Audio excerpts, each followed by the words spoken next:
點樣啊？做錢係先，你 focus 喺做生意，當然當中係以 company 我哋去應用。我哋講到多就話，一開就話有三樣嘅vehicle，咁就以 company 嘅，或者你得唔得？或者可能擺依個位上下度咁樣嘅，係因為嗰度會太近，有時啲聲會有啲怪，反正係依度咁可能會講。咁樣，明唔明？都錄緊，咪算唔緊要，咪你有錄。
We wait 2 more minutes and we start the class on time.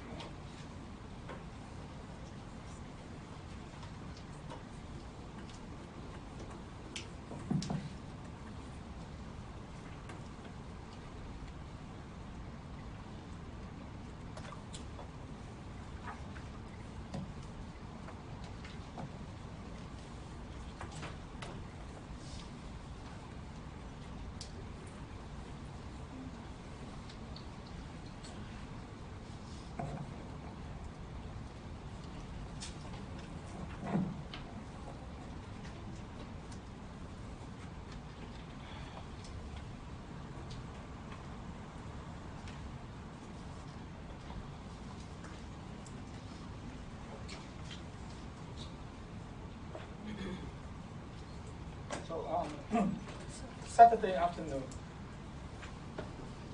you prefer to have evening class or on Saturday afternoon? Evening, better. Your Saturday, for what? For your family day or what?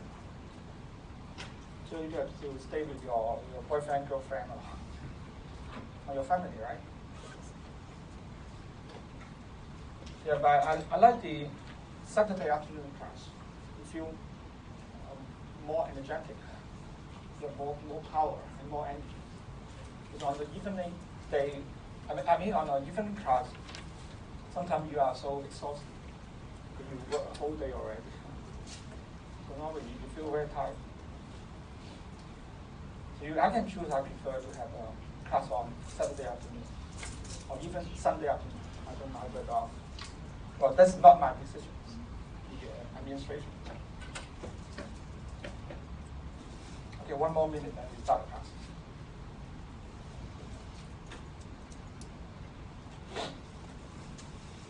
Is that you already get the assignment? Your assignment. Yes. So what's the deadline for submission? 10th of November. 10th of November. Are you sure? 2 weeks. 2 more weeks.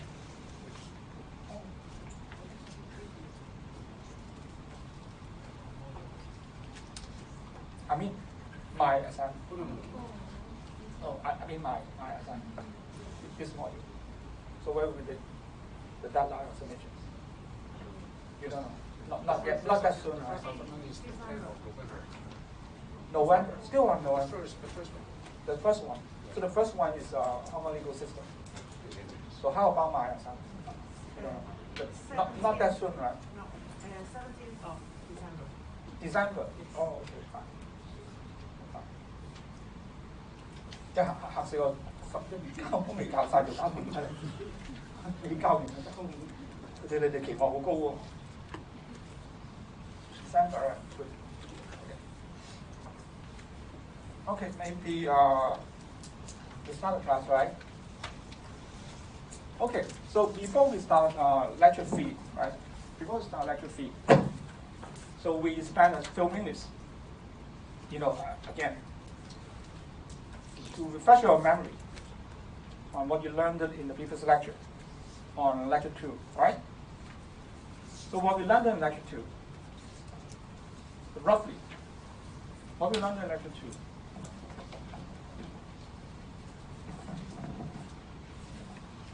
So in lecture 1, we learned about agency, right? So something that will not come up in the exam, but you have to know, right? You have to know. So how about lecture 2? And partnership, right? Because I told you at the very beginning, we have 3 different business vehicles that we have to learn. And company is the most important one. So starting from lecture 3 and until the end, we focus on company law entirely, right? So everything will be related to company law. So we learned about partnership and sole proprietor in lecture 2, right? Can you recall some of the basic concepts regarding partnership and sole proprietor? First, maybe I ask you a question, right? Before we proceed to the company law. So any formality you need in order to run your business as a sole proprietor or a partnership. So any formality will be required. Formality is something you have to do. BR. Is it right? BR. Why you need to have the BR, sir? Taxation. Right, for what? For tax purpose. So where you get the BR, sir? Remember that. Where you get the BR, sir? ILD, right? So you think about ILD. Of course, the primary concern of ILD is tax. So BR, sir, is something for declaring your tax liability. So it means that you have to inform the ILD that you are running a business. And because of the IRO, Inland Revenue Ordinance, for anyone, engaging in any kind of business transaction in Hong Kong, you have the obligation to declare your status to the ILD. And that's why you need to have the BR, right? So the BR is all about tax. Well, of course, it means that, right, this is one of the formalities that you have to comply with, but as a conceptual understanding, even without the BR, you can still run your business as a sole proprietor or as a partnership legally, which is perfectly legal, right? Because under our common law system, or even under the basic law, you have right to do any business you like. And approval normally is not required in Hong Kong, except for some restricted industry. I always use example, drugs and medicine, right? Oil and petroleums.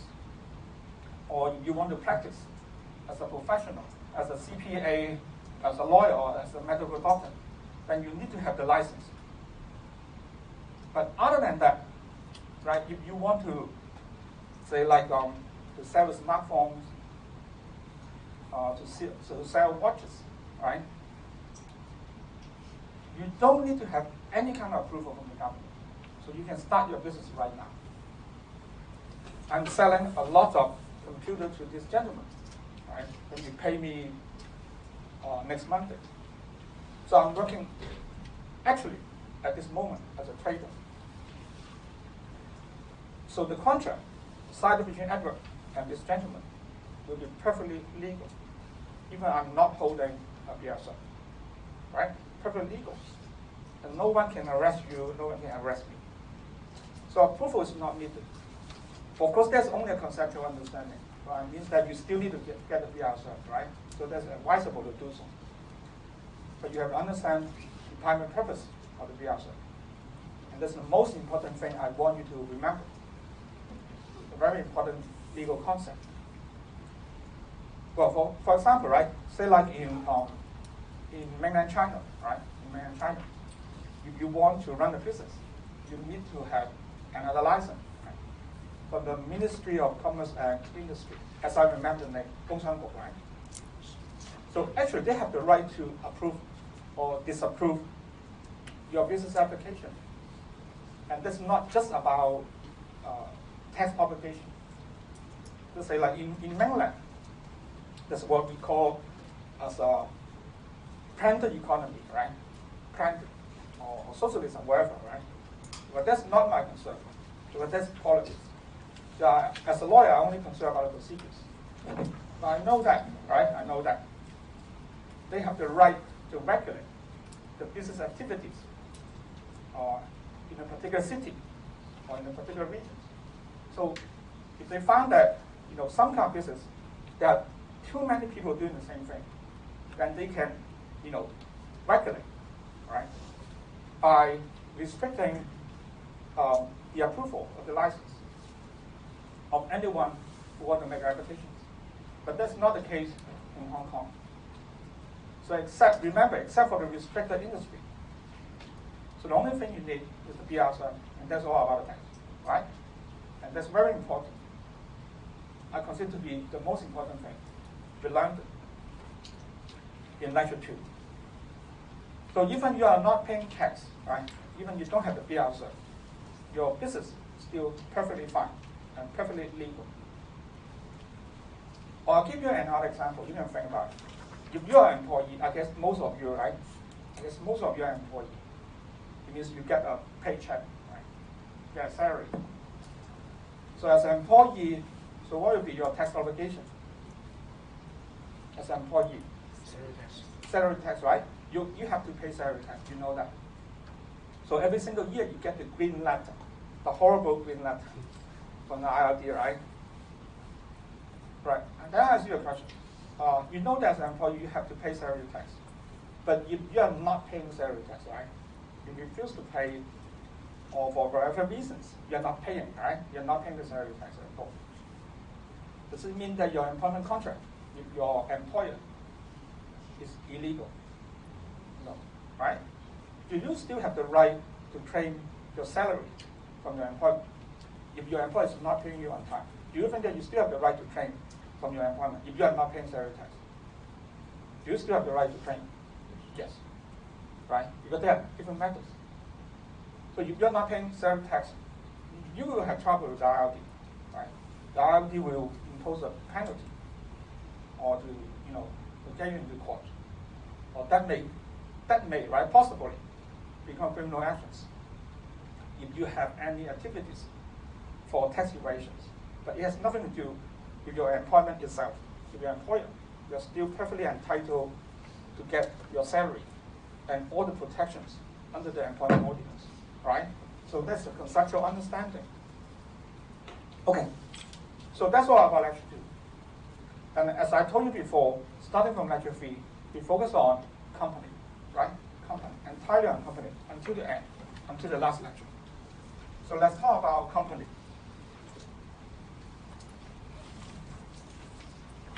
The accountant Lisa.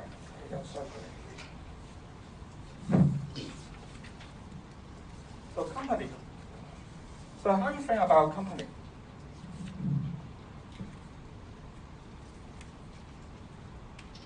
How do you think about company?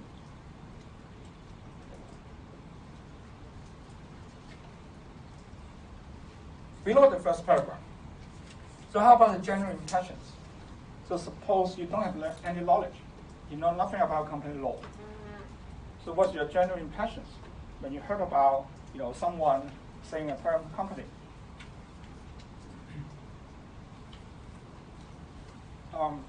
Normally, right, for the Hong Kong people,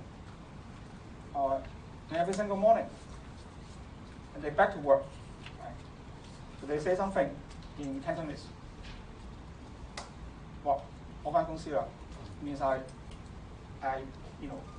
back to my company to work, right? Something like this. 我返公司啦 But are you sure you are really working in the company? For example, if you are a civil servant, right? If you're a civil servant, if you work in the government, I don't think that you really work in the company. If you work in the law firm, right? If you work in the CPA firm, or if you're a nurse, or working in a clinic, then probably I don't think that you're actually working in a company, right? So I mean to the general public, or to the lay person. So company is something almost equivalent to business. They always associate company with commercial activities or business transactions. So they suppose when you want to run a business, you must have a company. Or when you have a company, so that company must be working on something related to business. So you say correct. So any of you remember the definition of partnership? Right. I told you before, partnerships, you have to consider many different elements. Because we don't have one thing which can be conclusive evidence. The difference between boyfriend and girlfriend and marriage. Do you remember the examples? For marriage, you have the marriage certificate that will be conclusive evidence. So I don't care from the legal perspective, of course, legal perspective, not from the counselor, or not from the social worker perspective. I don't care whether you are really in love. If you have the marriage certificate and you are not yet divorced, right? That will be conclusive evidence. But for boyfriend, girlfriend, well, that will be complicated. You have to consider many different elements, right? You have to consider the circumstances as a whole. And partnership, if you want to know whether you have a partnership. So as a matter of fact, so you have to consider many different elements. One thing which is very important for partnerships, can you form a partnership to run charity? Why? Correct, right? I agree with you, yes. But why? Partnership, one of the requirements as defined by law, you have to aim for profit. I'm not saying that you have to make a profit, right? It doesn't make sense. You must be aiming for profit. So the purpose in setting up a partnership must be for profit, making money, right? And then how about sole proprietor? Well, we don't have a legal definition of sole proprietor because we don't have an ordinance to deal with sole proprietor. Because sole proprietor is a human being, yourself. Sole proprietor is not something newly established, unlike a partnership, right? Partnership is a group of people, they work together. So they created something, at least with the name here. But sole proprietor means yourself, right? So you can do any business you like, anytime, any day, any month, any year. So we don't have a definition of sole proprietor because you can sign a contract anytime. But you know that there's common sense. What I mean by running a business, you aim for profit again. But how about a company? Well, it sounds to be, right? It feels like a company also must be something related to commercial transactions of business. Is it correct? The answer is no, right? Wrong, absolutely wrong. Why? Because a company is only a vehicle. So highlight in red. And remember, right? So always bear in mind, a company is only a vehicle. So we don't have a definition of a company, like a partnership, and saying that we have to aim for profit. No, you don't have to aim for profit. You can aim for anything you like, right? Because a company is only a vehicle. So most of the time, of course, it's related to business, but not necessarily, right? Yes, I agree, right? I agree. For all the companies established in Hong Kong, I agree. Over 90% related to business, related to business transaction, but not necessarily. At least that's not a requirement in law that you form a company in order to run a business, right? That's not required. And how about company? Again, the example I showed you in lecture 1, the 3 scenarios. Do you remember? The case of Mary and then Alice, Bobby, and Cindy, and then Chen Lei, Zhang, Wang, Ho, right? So the general guideline is that if you're running a small business, and the probably the most appropriate form will be sole proprietor. Say you have only one person, then you have a few person, right? For something, for a single operation, mono, then public partnership, right? Public partnership. And if you have a lot of different investors, and the structure tends to be very complicated, then normally the preferred form will be a company. And that's the general rule, right? So that's the general rule. So it's supposed the company, by comparing the partnerships, by comparing the sole proprietor, the company should be bigger, right? Should be bigger. But is it true? Well, there are some, for example, law firm, right? Because there's an area I'm familiar with. There are some law firms in Hong Kong that we call city firm or international firm. Richard Butler, right? For example, Richard Butler is one of it. If you think about the size of Richard Butler, I would say actually it's quite big. They have around 50 solicitors, around 20 partners, and over 1 year staff. Right? So very grand office. Very beautiful, pretty receptions. Right? I'm always paying attention when I hold a meeting over there. And then by comparing the size, so Richard Butler is a partnership. The company is supposed to be bigger.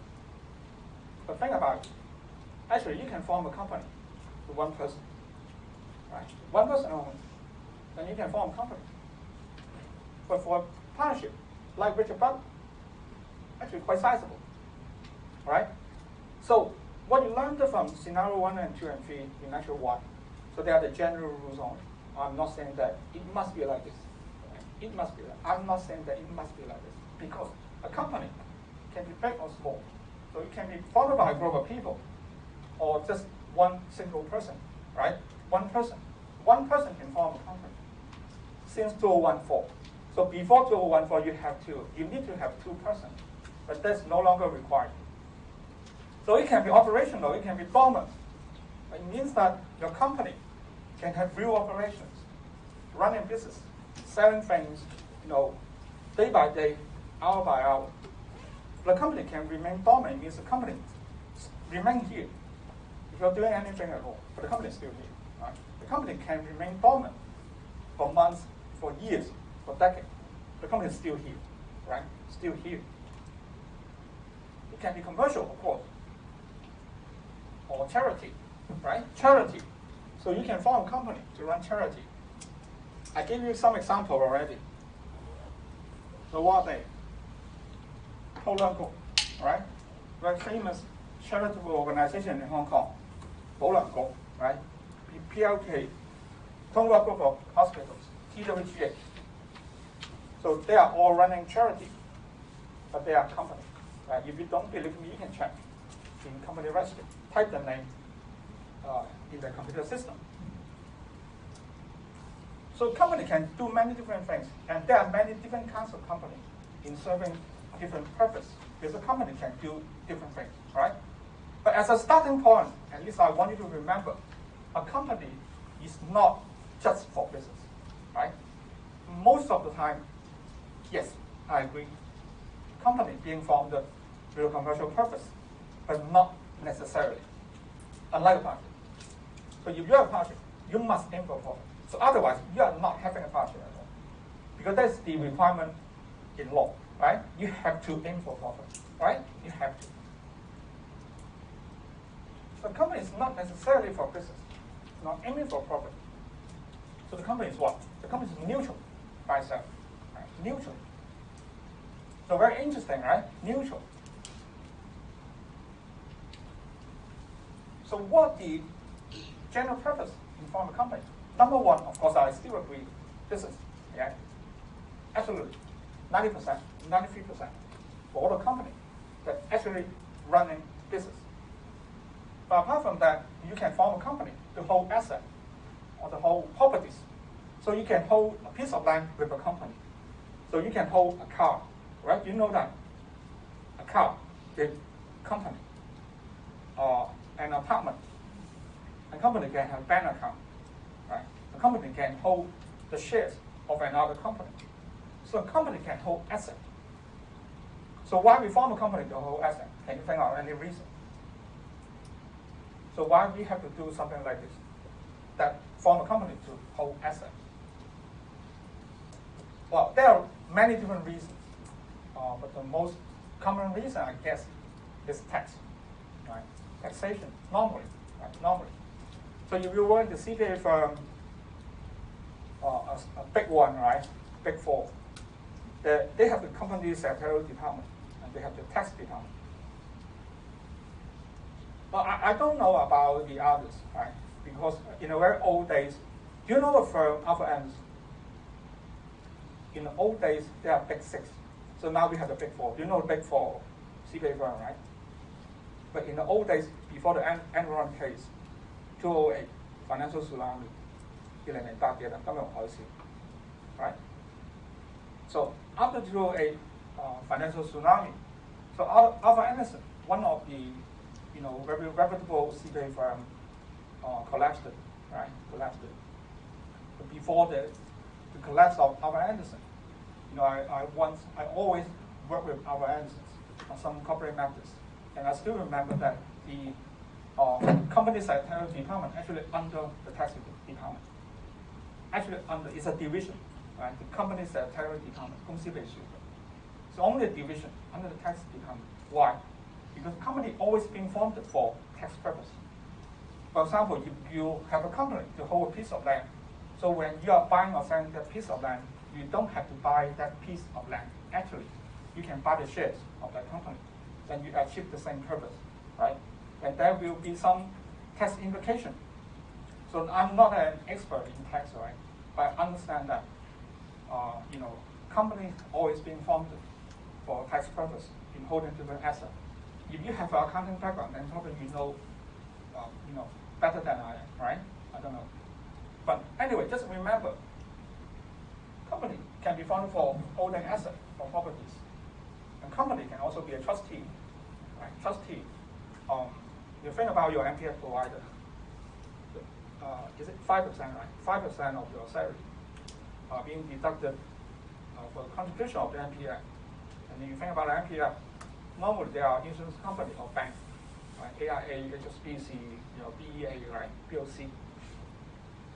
Charitable activities. I just told you, 保良局, even Jockey Club, right? Sorry, Jockey Club is not charitable. It's gambling. And保良局, the Dongguo Hospitals, 街坊 Association, right? 街坊福利. Company organizations. Jockey Club, right? Jockey Club is a company. Hong Kong U is a company, right? Hong Kong U Space is a company. The Hong Kong U Space is profit making, of course. Of course. Okay.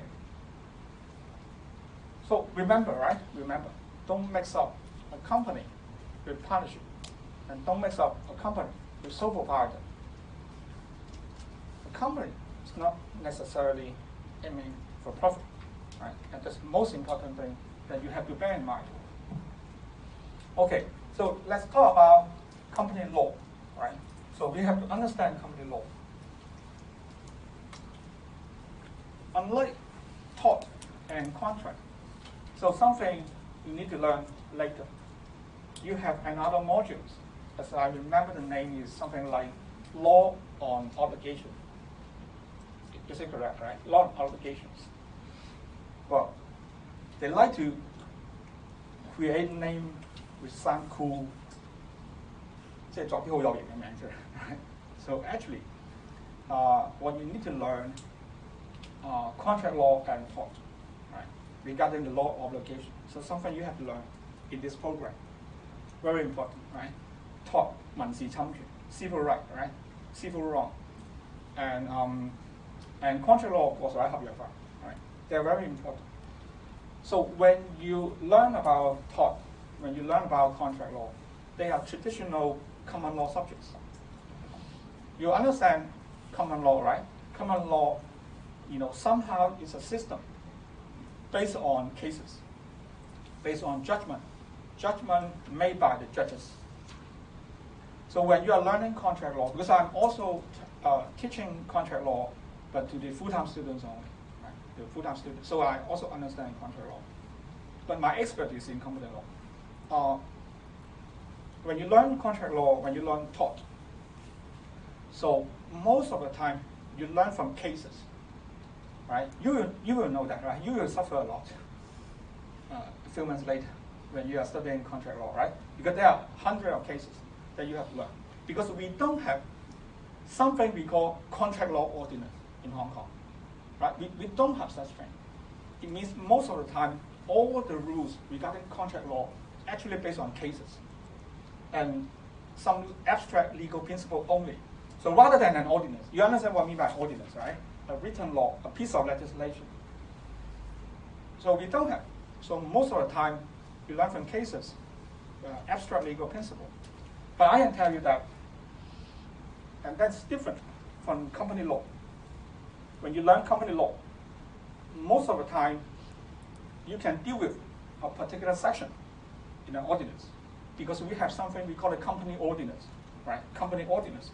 And company ordinance is one, almost cover everything regarding corporate matters. So unlike contract and tort, right? Unlike contract and tort, we have to heavily rely on written law. We have to rely on company ordinance, right? CO, right? In short form, CO. So let's talk about company ordinance. Due regime. What do I mean by due regime? What do I mean by due regime? Company ordinance, right? Remember, we have company ordinance. Very important, right? Company ordinance. In Hong Kong, we call ordinance. In UK, we call act. So in UK, you have something called Companies Act, right? In Hong Kong, we call company ordinance. So don't mix up, right? If you use Company Act, your answer will be incorrect, because you quoted the written law from the wrong jurisdiction. All right. So Hong Kong law, so even after the handover, still very similar to the law in UK, because you know the history of Hong Kong, right? We somehow adopted the legal system from the United Kingdom. So the influence is still here, but not the same thing, right? Even before the handover, Hong Kong law and UK law, they are not the same thing. They're similar, right? Similar. So I always use example. Do you know karate? It's a kind of martial arts. Do you know karate? Hong Shou Do, right? Karate. It's a Japanese martial arts. But actually, it's from China. You know Taekwondo. It's from Korea, right? Another one. So how they classify their seniority? Karate and Taekwondo. How they classify their seniority? They wear different color of their belt, right? So the beginner, white. And then the expert, you have black, right? Black belt, right? Black belt, right? So karate and Taekwondo, they are using the color of their belt to tell their seniority. So they are using the same system, but Taekwondo and karate, they're not the same thing, right? They're not the same, of course, right? So that's somehow the difference between the UK system and the Hong Kong system, right? We use similar system, but the law itself is not the same, even before the handover. Right? Okay. So let's talk about the company ordinance itself. So why we have the due regime? We have to learn about company ordinance, Cap 32, right? So which is the first piece of legislation related to corporate activities in Hong Kong. The ordinance was enacted in 1932. But just a coincidence, that's the same as the cap number, right? I think it's coincidence. It's nothing to do with that year and the cap number. So we have the first piece of legislation, which is Cap 32, that Hong Kong adopted before the Second World War. So it lasted for a very long time, until 2014, right? So that piece of legislation governed all the corporate activities in Hong Kong until 2014. So starting from 2014, March, we have another piece of legislation, company ordinance, also the company ordinance, but which is CAP 622, right? So we have two pieces of legislation related to company. Well, this year is really a milestone for the corporate lawyers or for anyone dealing with corporate matters. I still remember at that time in 2014. Well, I joined Hong Kong U-Space in 2016, right? So at that time, I wasn't a teacher here, but I was teaching, not teaching, I was helping Hong Kong ICP. You know Hong Kong ICP, right? Hong Kong Institute of the Certified Public Accountants. At that time, I was helping Hong Kong ICP to offer training courses to their members. Then in that year, I worked terribly hard because I had to amend, right, all my lecture notes without additional payment, right? Because starting from 2014 March, the company ordinance changed, right? And the changes are quite substantial. Lots of things being changed. So the lecture notes no longer, suitable under the new regime. But remember that, right? Remember, starting from 2014, we have the new company ordinance. So we have more than 900 sections. So everything being updated, fully updated. Because you have to think about the first piece of legislation. It was before the Second World War, right? And you know that the economy in Hong Kong changed a lot. We have to deal with the new situation. So the company ordinance being completely revised in 2014. But why we have the dual regime? Because normally, when we have a new ordinance, then the old one will be what? Replaced, right? Of course, right? Common sense. We have the new company ordinance. Think about it. It's the same. The name is the same. It means the company ordinance, CAP 622 and CAP 32, they are actually the same thing. So they're using common sense. It means the new one replaces the old one. If that's the case, then we don't have a dual regime. So the situation being a little bit complicated. What happened here? The old company ordinance was replaced. Yes, of course, right? Over 95% of the old company ordinance being replaced. But the problem is not entirely, right? Not entirely. The old company ordinance was replaced except for those related to prospectus and winding up. It means there are two areas law still remain in the old company ordinance, right? Prospectus, 招股書, is a very small problem. If any of you work in the financial industry, you understand what is it. You have to issue prospectus to raise funds, right? 招股書. That's not being covered in this module, right? If you proceed to the advanced diploma, then you have to learn about it, because that is very important. Another one is winding up, right? Something we have to learn at the last lecture, right? Winding up. It means terminating a company, right? Killing a company. So the old company ordinance being replaced, yes, except for these two areas, winding up and prospectus. It means that the old company ordinance still here, right? Still here. And being renamed with a quotation, still company ordinance, with a quotation, winding up miscellaneous provisions. But still CAP 32, right? So, and that's why we have the dual regime here. It means we have two company ordinance. They are still in force.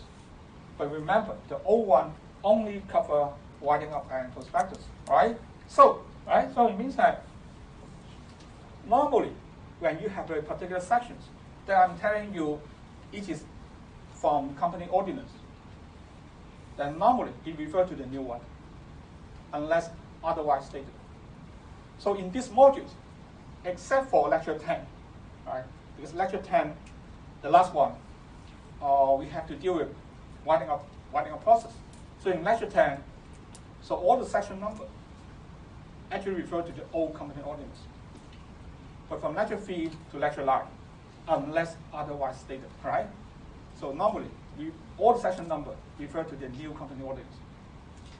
And remember, in the coming pages or in the coming lectures, there will be a lot of section number that we are dealing with, and all of them refer to the new company ordinance. All right, but remember that, right? We have two pieces of company ordinance. Bear in mind the due regime. Okay, so let's talk about the different types of company. How many types of company we have? How many types of sole proprietor? One. Right? We don't have different types of sole proprietor. The sole proprietor is a human being, yourself. Right? Everyone is the same, with different DNAs. Right? All of you are human. But we have different kinds of company. So how many kinds of company we have? 5, right? Of course, 5. We have 5 different kinds of company. Simple, right? Because I already list them out. But I want to ask you questions. I suppose you understand what is a listed company. Do you know what's a listed company? Listed company, what is a listed company? In Chinese, in Cantonese, what is it? 上市公司 right? 上市公司 right? 上市嘅公司或者想死嘅公司。All right. So we have 5 different kinds of company here. It's being divided by company ordinance. So where is the listed company? Well, we don't have listed company here. You know that we have listed company in Hong Kong, of course, right? So otherwise, what you pay for, you buy the shares from stock exchange, right? Of course, we have listed company in Hong Kong. But based on definition section 66 of the company ordinance, so there are 5 different kinds of company here, but we don't have listed company here. What happened? Is there something wrong? Is there a typo error from my lecture notes? So sometimes I have typo error, right? But not in this case. So why we don't have listed company here? Why we don't have listed company here? Included in one of them. Very good answer. Not exactly correct, but very good answer. Right? Very good answer. Because I think that you pointed to the right direction. Right? Even you're not, the answer is not entirely correct. So you have to be careful, right? You have to be careful. So all the different kinds of company listed under section 66. So it means that company that can be created under the company ordinance, right? The company that can establish, not create, establish, right? You can establish. I list out all the different kinds of company that you can establish under the company ordinance. But a listed company is not actually, it's not a kind of company that can be established. You need to have a very key concept. What I mean by listed company? A listed company, the definition is a company, a listed company in Hong Kong, when the shares of a company can be traded in the stock exchange, that will be a listed company. So it means that if you want to have a listed company, you cannot establish a listed company. You must have a company first, all right? Then you go through the process we call IPO. What's IPO? Initial public offering, right? But that's not initial offering, but initial public offering. So that's the first time you offer the shares to the public, but it doesn't mean that that's the first time you offer the shares. So you cannot, as a conceptual understanding, right? You cannot establish a listed company. When you want a company to be listed, you must already have a company, right? So somehow your answer is correct, not entirely correct, but somehow correct. So you think about, say like, do you know AIA, right? AIA, the insurance company, very famous in Hong Kong or globally, under the AIG group. If you check their prospectus, AIA being listed in Hong Kong. So do you think that AIA is a listed company? Of course, right? Do you think that AIA is a Hong Kong company?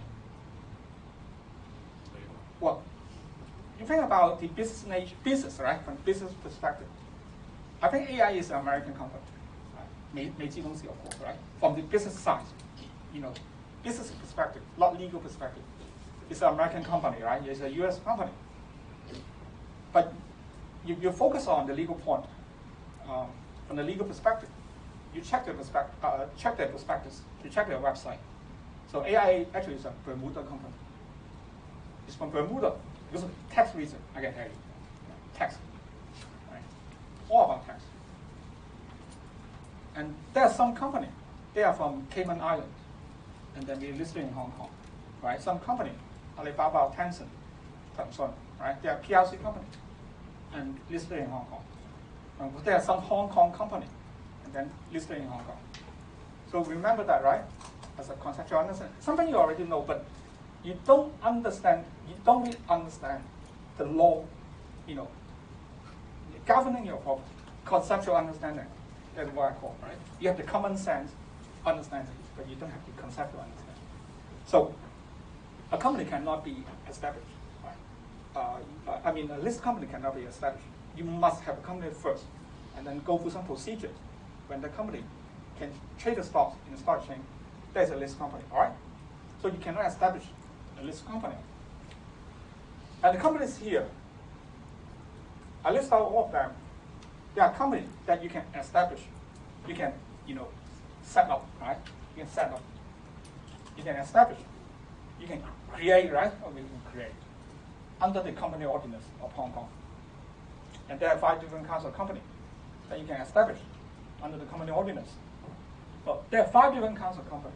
But I don't think that you have to, to memorize their definition one by one. Because one thing I'm always reminding the law students, studying law is not just about memorizing a lot of stuff. Right? You need to memorize something, of course. Well, I think that will be the same for, different programs or different modules. No matter you are studying history, chemistry, or what, right? So, of course, you have something that you have to memorize.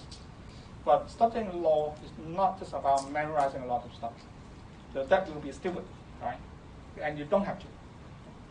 You need to understand. If you truly understand, then you don't have to, just try to put something inside your head, right? No. Just like the advantages and disadvantages of partnership and company. If you truly understand the nature of the operation of partnership and sole proprietor, then you don't have to memorize everything. You can, write down easily in the exam, right? I'm not giving you any hints regarding the exam, right? I'm just saying that in case you have a question on disadvantages or advantages of company or partnership, if you truly understand, basically you don't have to memorize everything because you really understand, right? You can list out, the comparisons. So we have different kinds of company here, but we don't have to memorize one by one. Instead, we try to understand some of the key concepts, right? So what are the key concepts here? So we have to understand what we mean by private, what we mean by public, right? Because all the different companies listed out here, they use the term public, private, public, private. So first, we have to understand what we mean by public, what we mean by private. We also need to understand what we mean by limited or unlimited. Because all the companies here, they are somehow with the term limited, unlimited, limited, right? So we have to understand what we mean by limited, unlimited. The last thing, same, right? Limited and unlimited. And the different way of being limited by shares or limited by guarantee. So if we truly understand all this concept here, then you can put it back into the different kinds of company, right? So just like the jigsaw puzzle, just like playing Lego. Then you can actually understand what I mean by, say, like a private company limited by shares, right? By combine the definition of the different terms here, right? So that will be better than just memorizing the definition on each of them. You can do so, but that is not advisable, right? And that's not good for learning. Because that's just memorizing stuff, right? But not to understand. Okay, so we have to understand all of them one by one, starting from the first one. Private. private companies. So we have to resort to the definition in the company ordinance, which is section 11, right? So section 11 of the company ordinance define what I mean by private company. So the law defines the fee requirements here. So if we have the fee requirements, then that will be a private company, right? Number one, the right of transfer. The right of its member to transfer the company shares being restricted. So it means that when you are a shareholder, when you are a member in a private company, then you will have some kind of restrictions. When you want to sell your shares, or when you want to buy your shares, there will be restrictions. So that will not be the case. Think about this company. Do you think that there will be any restrictions when you want to buy shares or sell shares? Of course, no. Unless you are a director, right? Unless you are a director. If you are a director, you will have. Or if you are a substantial shareholder, if you hold more than 5% of the shares in a listed company, there will be, some legal threshold you have to deal with, right? There will be legal restrictions, but normally, as a general investor for a listed company, you can buy and sell the shares, fully at will, right? You can buy and sell any time. But that's not the case for a private company. For a private company, there will be restrictions. Restriction being stated in the articles of the company. And articles is the constitution of the company. You're going to learn about later, right? 公司章程. One of the examples is that members must sell their shares to the existing member first. Right? That's a very common requirement. It means that there are Mr. Chen, Mr. Wong, and Mr. Lee. So if Mr. Chen want to sell the shares, you cannot sell the shares to the third party before you offer the shares the same price to Mr. Wong first, right? So that's one of the requirements. So I'm not saying that you cannot sell your shares, but you are subject to restrictions. Another one, the number of members being restricted to 50, right? 50. So not more than 50 members if you want to have a private company in Hong Kong. And again, by comparing with a public company or a listed company, that's nonsense. Right. There will not be any restrictions regarding the number of members in a listed company. How many shareholders in HSBC? How many shareholders of Alibaba, right? Who knows? Who cares? It doesn't matter at all, right? But that numbers of a public company or a listed company will not be restricted in any way. Number 3, invitation to the public to subscribe for any shares or debentures of the company is prohibited. It means that you cannot offer your shares to the public, unlike a private company or unlike this company. But for this company, of course, you can do so, right? You can absolutely do so. But for a private company, in principle, you cannot. But I can tell you that it's a gray area. What I mean by public? What I mean by public? What I mean by private?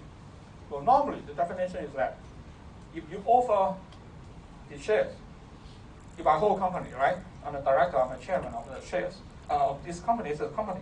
Try to offer some shares. You cannot offer to the public. So, say like all of you, right? Most of you are public, right? Public. So I cannot offer shares to you guys. But how about Simon, right? Simon, I'm Edward, right? We shake hands. So now we are friends, right? I can offer shares to you. So I'm not violating the last requirement, right? I'm not violating the requirement here. But there's a gray area. What I mean by friend, what I mean by public, all right? So this is a gray area. But anyway, right? Anyway, if you want to form a private company, you cannot do something like a listed company to make it open, right? To post advertisement, and then to print the prospectus, the booklet, and then to have a roadshow, right, to invite the public. So in general, that's not allowed. But the definition of public and your friend sometimes not that key, right? So there are gray areas, and there are some advantages. No, I mean there are gray areas you can take advantages, right? but you have to do it carefully. You better to consult your lawyer first. But that will be maybe, right? You may trigger, criminal offense. Right? If you try to invite the public to invest in your private company. But anyway, what I mean by private company? Private company all about restriction. Right? And how many restrictions here? We have 3 restrictions. Restricting the transfer of shares, restricting the number of members, and restricting the way, to raise funds. Then how about public company? Another concept we have to understand. What I mean by public. So I really like the definition here, right? I really like it. Take a look, right? Everyone. Section 12. Define public company as one not being a private company. What's the public company? It is not a private company. Then it's a public company. So what's the definition of a woman? If you are not a man, right? So what's the definition of a man? If you are not a woman, right? 咁即係咩？廢話 right? Rubbish. Rubbish, right? So it sounds to be nonsense. It sounds to be a very lazy definition, right? It's very lazy because you are not actually defining anything. Are you a man? You are a man if you are not a woman, right? You are a woman if you are not a man. What the hell? Right? What do you mean? Well, so it seems to be very lazy definitions. It sounds like very nonsense, but actually, no. It's a very good definition. Why? Because by comparing the concept of private company and public company, so private company is all about restrictions. When you have a lot of restrictions, then you are having a private company. And then the public company, they are a company not having the restriction.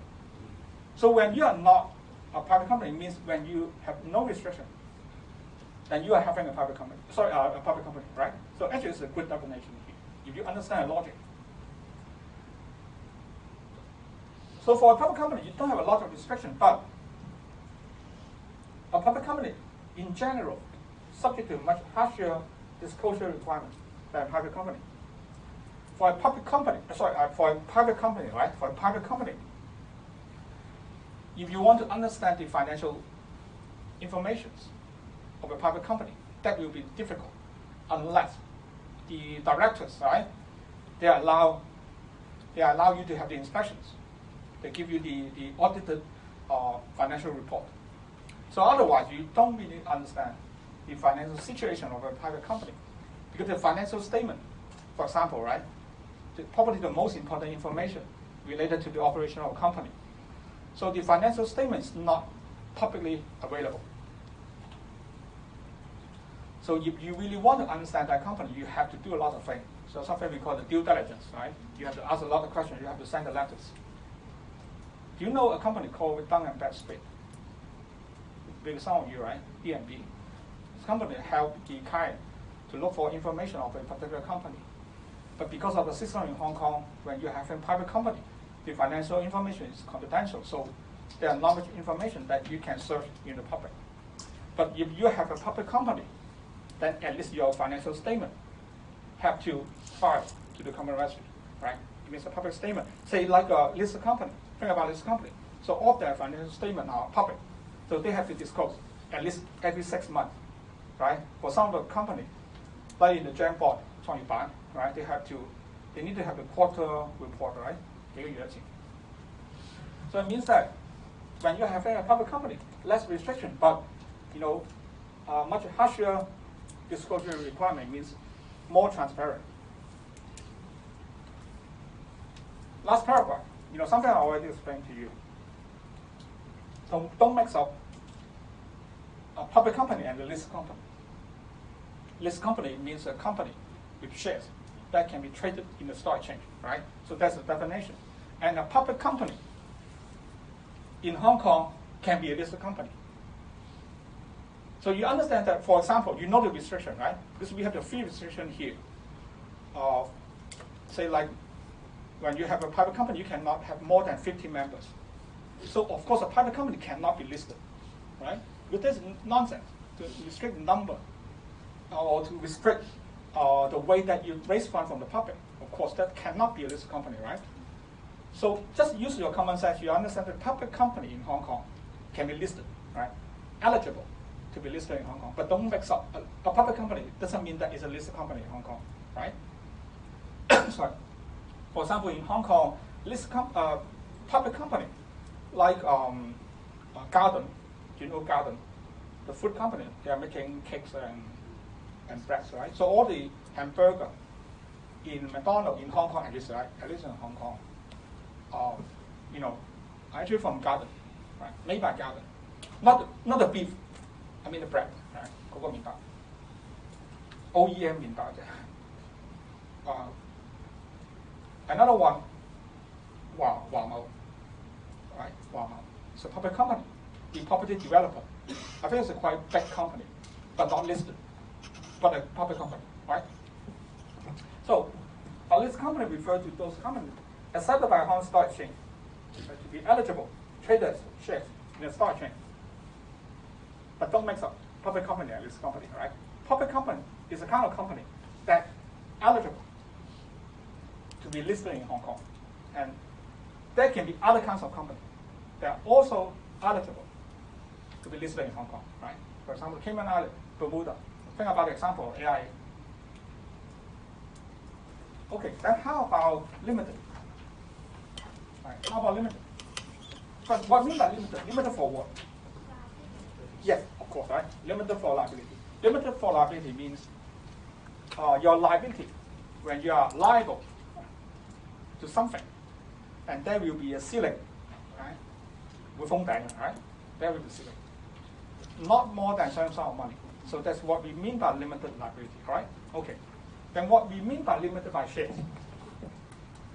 For example, right, if someone subscribe to a share with an issue price of $100, so John bought the shares, right? Subscribed to bought the share from a company, and John paid $100, and then you get one share from the company, right?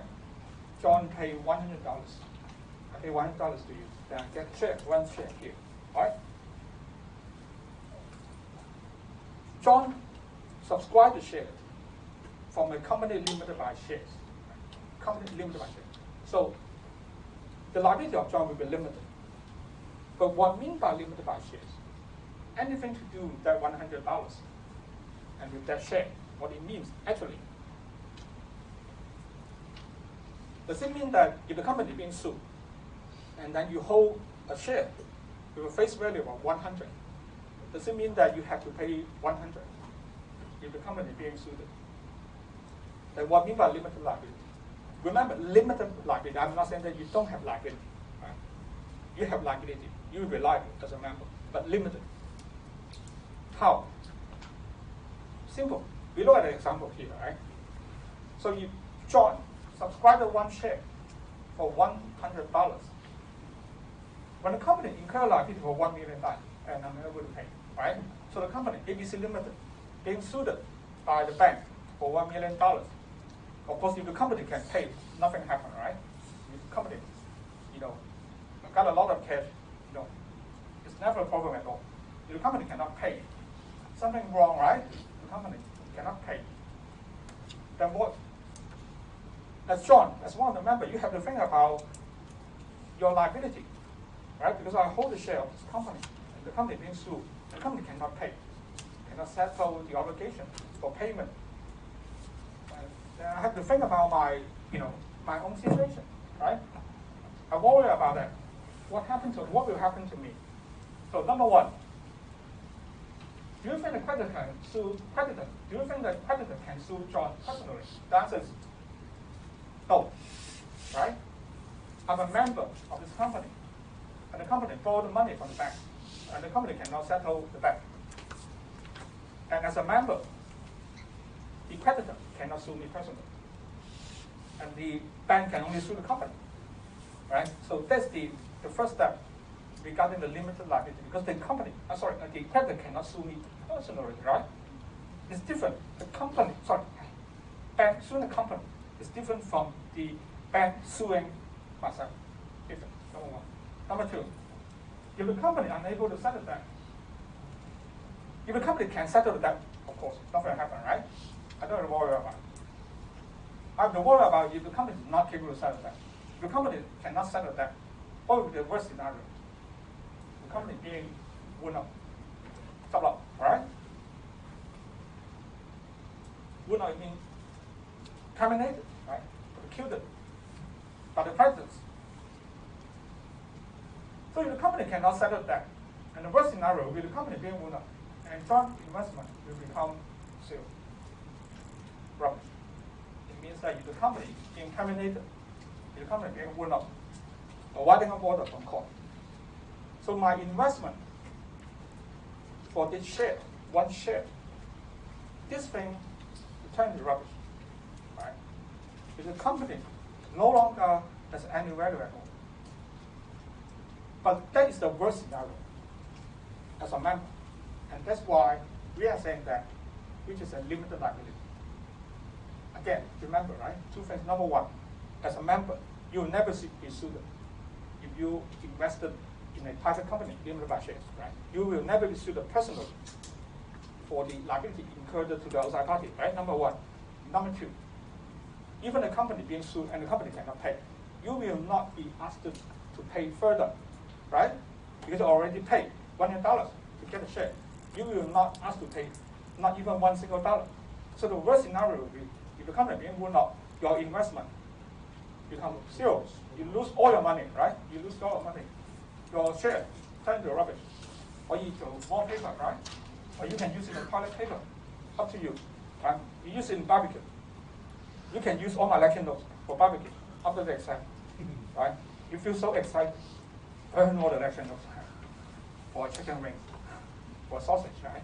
You can enjoy that particular moment after the exam, right? But that's what we mean by limited by share, right? Number two, what we mean by limited by guarantee. Another way to limit the liability. Same, right? Same. What we mean by limited liability. So what we mean by limited by guarantee? If you are a member, if you invested, no, not invested, if you are a member of a company limited by guarantee, so how about your liability? How, right? How? Your liability will be limited. For the case of joint, it means that the worst scenario will be you lose all your money, your investment turn into zero, right? And your share, it became a rubbish at all. But how about limited by guarantee? For a company limited by guarantee, there are no shares, right? For a company limited by guarantee, there are no shares. 冇股票, right? No shares being issued. For all the members, right? For all the members of a company limited by guarantee, you have to undertake a particular sum of money. It means the contributions in case the company have problems, right? As a member, each of you. So how much you have to undertake, it depends on the article, right? I mean, that's different for all the different kinds of companies. When you set up a company limited by guarantee, you can stay in your articles. It can be $1, it can be 200, it can be 500, it can be 1,000, it can be 1 million, right? But anyway, as a member, you have to undertake a sum of money. Undertake. What we undertake, it means you promise, right? It's a promise. You are going to contribute, or it's a kind of guarantee, right? A guarantee. In case something wrong with this company, when the company being sued and the company cannot settle the debt, I am willing to pay a certain sum of money. You get my point here, right? You get my point here. So if the company, for example, right? For example, if this lady undertake $100 as a member in this company limited by guarantee, so if the company fails to settle the debt, no matter there's 1 million, 2 million, or 1 billion, right? It doesn't matter. Then during the liquidation process, when the company being liquidated, terminate, right? While sublock, then you have to contribute $100 because you're already promised. This is your undertaking, right? So undertaking is a term always being used by the lawyer. It means you something like you guarantee or you promise to do something, right? We call it undertaking. So in case that the company is in the winding up process, the company being wound up, then as a member, you have to pay, you have to contribute a sum of money that you already promised. So if that is $100, then you only need to pay $100. And that will be the maximum liability, right? So it means that not more than that. And that's why we call a limited liability. But number one, again, just like a company limited by shares, number one, the creditors, the outsider, can never sue you personally, right? As a member in a company limited by guarantee, they cannot sue you personally. They can only sue the company. So when they sue the company, if the company is capable to settle the debt, fine, nothing will happen, right? If the company cannot settle the debt, then as a member, you already contribute a sum of money, then you have to pay that sum of money, but not more than that, and that will be the maximum, all right? So that's why your liability being limited. Do you get my point here, all right? Then how about unlimited liability? So that will be easy. Unlimited liability, it means unlimited. You don't have a ceiling here. So there's no limit as to your liability. Members are fully liable for the company debt, just like what? A partner in a partnership. You will be jointly and severally liable. It means individually liable to everything. And all of you also liable to everything, right? It depends on what happened at that time, but anyway. And you don't have any maximum. You don't have a ceiling.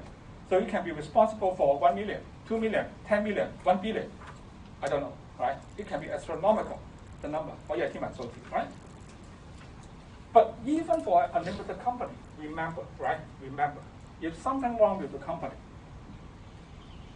the creditor cannot sue the member personally. They still need to sue the company first.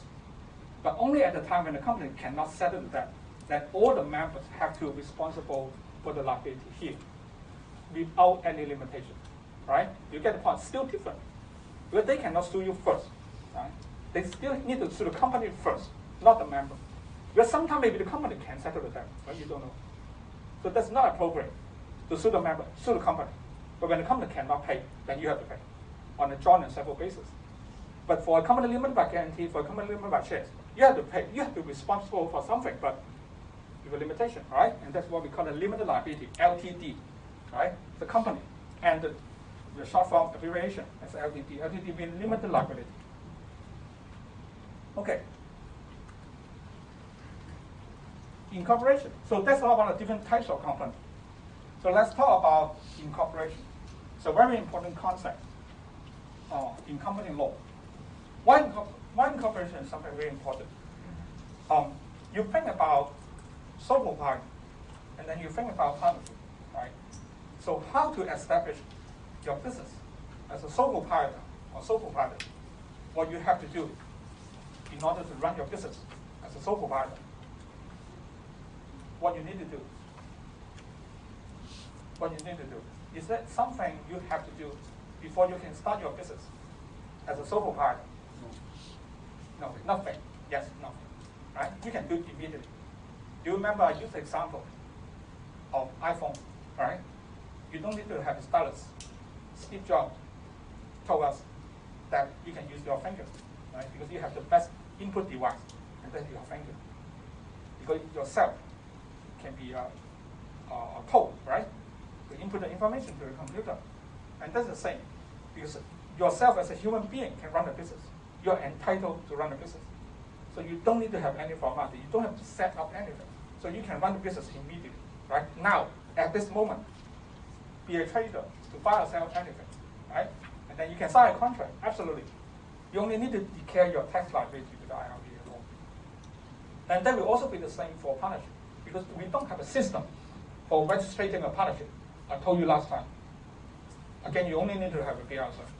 So a partnership means a group of people working together for business, right? But still, all of them are human beings. All of them are still here. Partnership means a group of people. Right? Hong Kong used space part of it, do you remember? I used that example, right? Just describing a group of people. But they are human beings, still human beings here.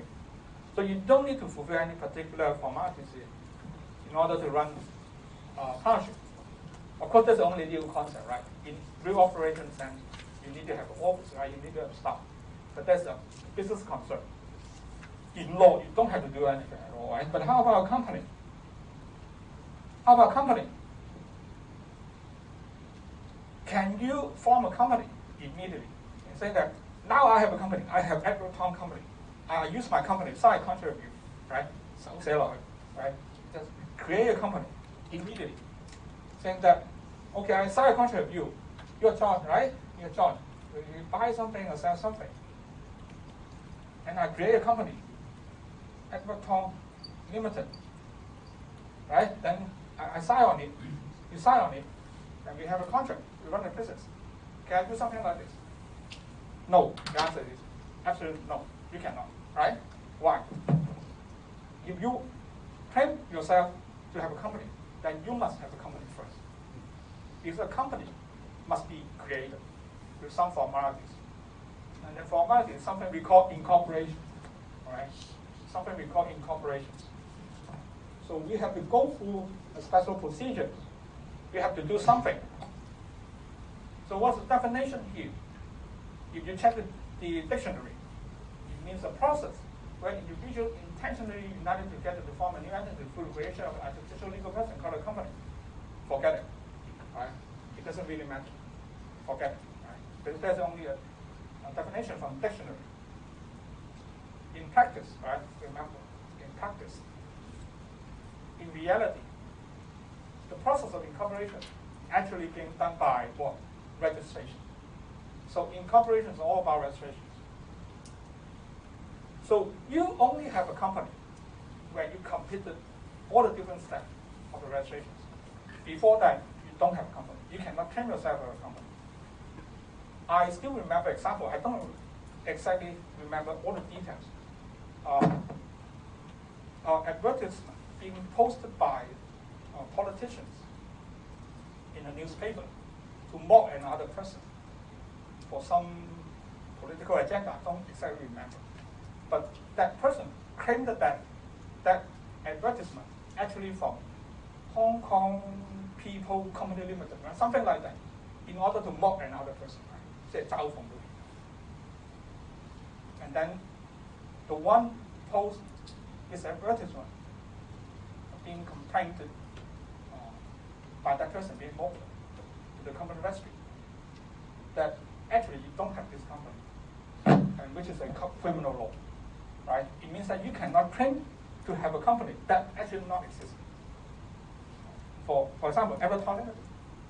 I cannot pin a piece of paper and then sign on it and saying that I signed this contract on behalf of Edward Tong Limited. This company not yet being incorporated, right? So, what is registration? What is incorporation? Registration. Company can only be formed by registration. What kind of registration?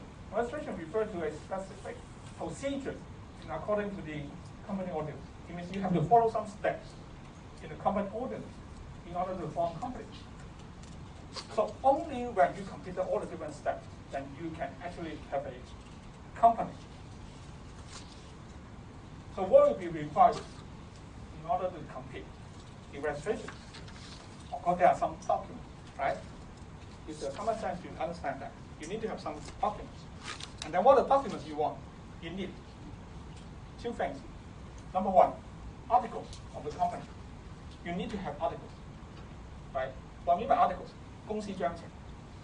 Something like the constitutions, the rules and regulations regarding the internal management of the company, the composition of your company, right? That's something we call articles.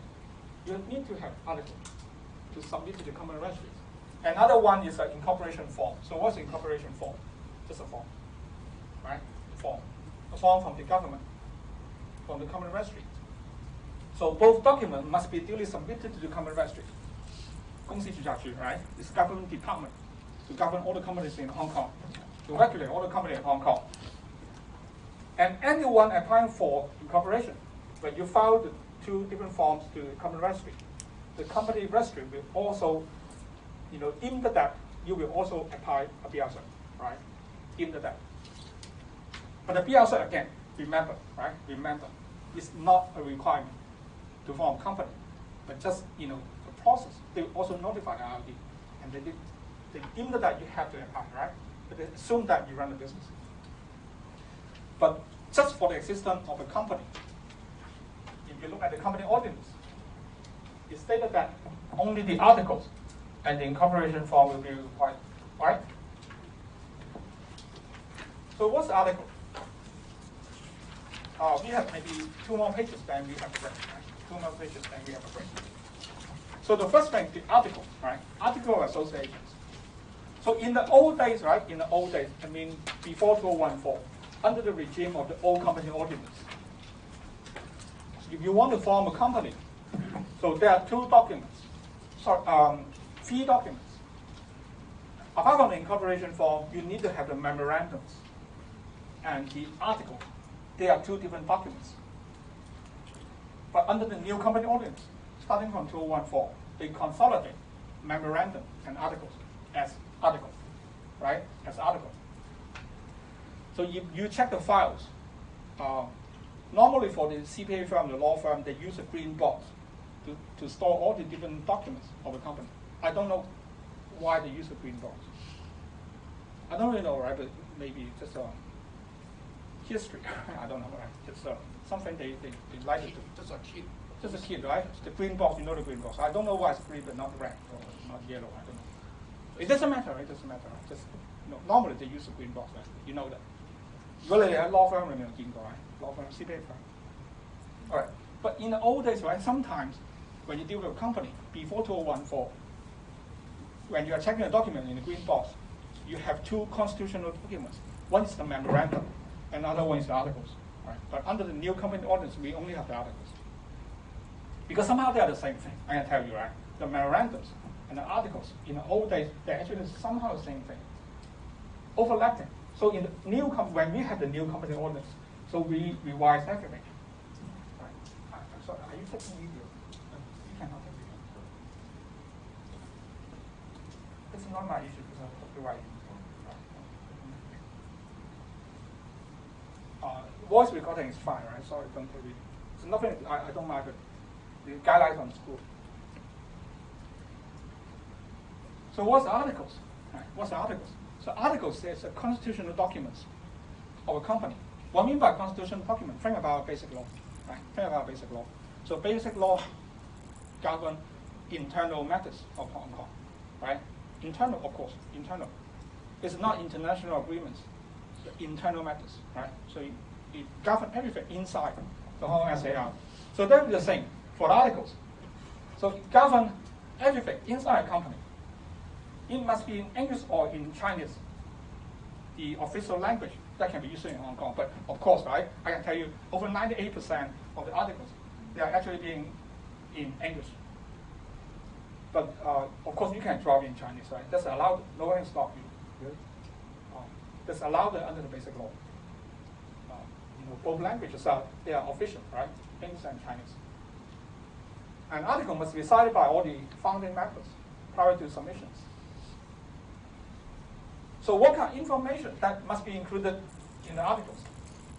They like the company name, the nature of liability, and then the capital structures. It means that in the articles you have to state what kind of company you want to incorporate. Right? It's a company limited by shares, a company limited by guarantee. If you are a company limited by shares, how many shares being issued, right? Then you have to state in your articles.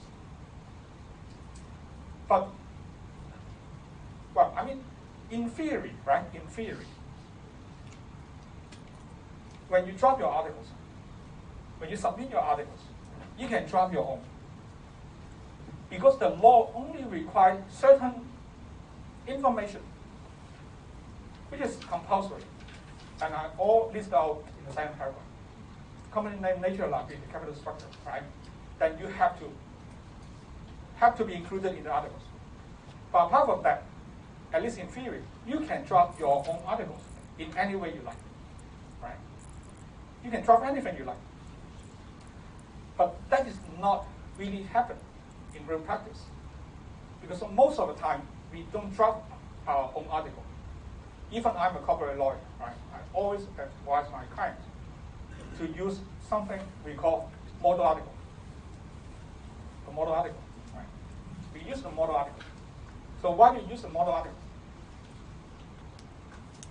If you drop your own articles, you may make a mistake.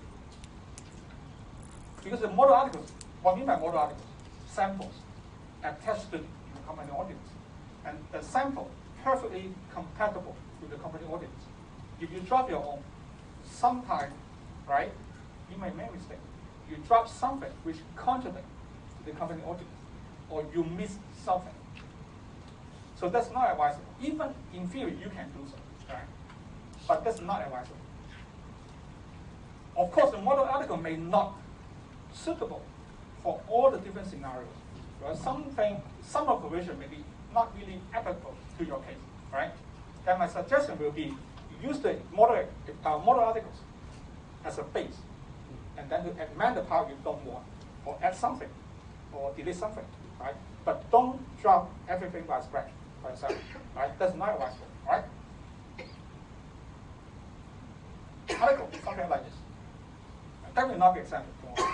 That will not be examined. I will just show you how it looks in real life. Apart from the articles, you also need to submit the incorporation form, right? So incorporation form is just a form that you can download from the Common Registry. If you want to take a look, you can download from the website of the Common Registry. So in that form, you have to fill in something, say like name, the title of the company, registered office, details of all the founder members, right? The members, you know, the first batch of members, the first few members who subscribe to set up the company, and then the directors, of course, share capitals. So don't worry about all the definition of directors, company secretary, and members, right? You're going to learn about it in the common lectures. So the incorporation form shall be signed by at least one member, and those we intended to be direct. Don't worry too much about the procedures, right? The procedural stuff. When you study company law, you can study company law from different perspectives. One we call company secretarial practice.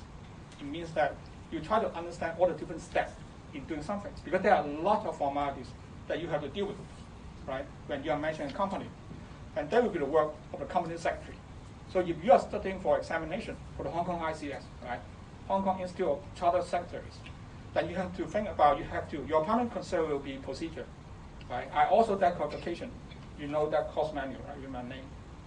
Because I'm also a Chartered Secretary. Before my admission as a lawyer, I also work as company secretary. But in this module, or when you are studying company law, the procedure is not the main concern, right? So we need to have some ideas on all the procedure, but the procedure itself is not the main concern when you're studying company law. But when you are studying company law from the company secretarial practice, so procedure will be your main concern. Just like taxation, right? If any of you ever studied tax before, you know that we can study tax with different perspectives. From the accounting perspective, it means you actually crunching the numbers, and then to come up with how much you have to pay for salary tax or profit tax, right? Doing all the deduction. Or you can study tax law from the legal perspective. Then we argue on cases. We don't have much calculation at all, right? You can study the same thing with different perspective. So in these modules, in this program, we focus on company law, but not company secretarial practice, right? So you only need to have the basic ideas regarding the procedures. So that's the incorporation form, right? So something like that, right? Again, that will not be examined, don't worry. If you want to know the details, you can search in Google, NC1. Right? Then you get all the details. And they have the guidelines in showing you how to fill in all these boxes. So you can just take a look, right? That will not be examined.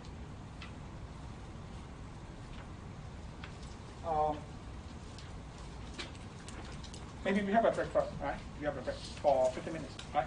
And after that, we can explain to you what happened after the registration, right? We have a break first.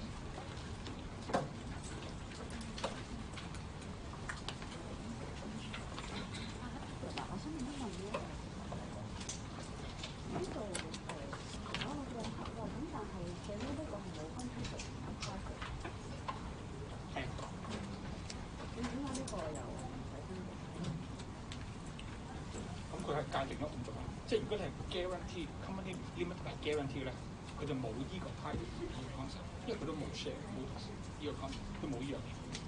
嗱，譬如佢呢度講過話 private company，佢唔可以有超過50個 shareholders， 咁佢根本就冇 share 呢樣嘢。佢亦都唔會 raise fund。佢記得佢有3個 restriction， 佢話唔可以 raise fund 係咪？唔可以有超過50個 shareholders。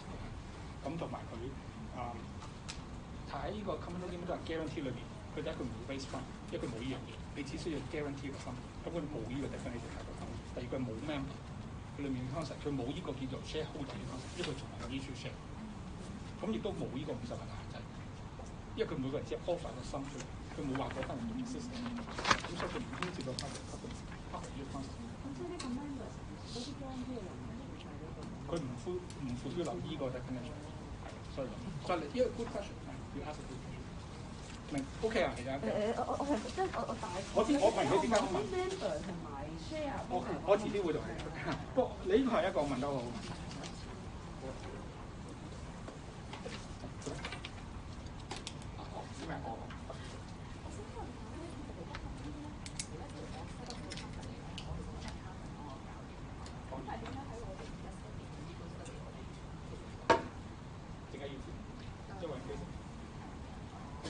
需要 detail， 所以我講咗係唔需要 detail。當然 detail 係比我頭先講係更多，但唔需要知咁多，因為我講咗係啊，當然。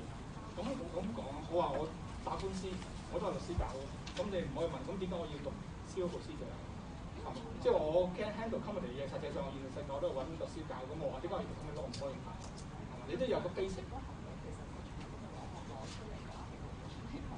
但係你唔需要理所有 detail， 因為冇可能知道晒，亦都唔需要知道晒。但係我覺得你讀一個 course 嘅目的就係話，呢啲係一個 basic 嘅 understanding， 你大約知道係啦，你大約知道係啲乜嘢。譬如有陣時，in case 有律師同你講，我大約知道佢講緊乜嘢，咁呢個就係我哋嘅目的，我覺得。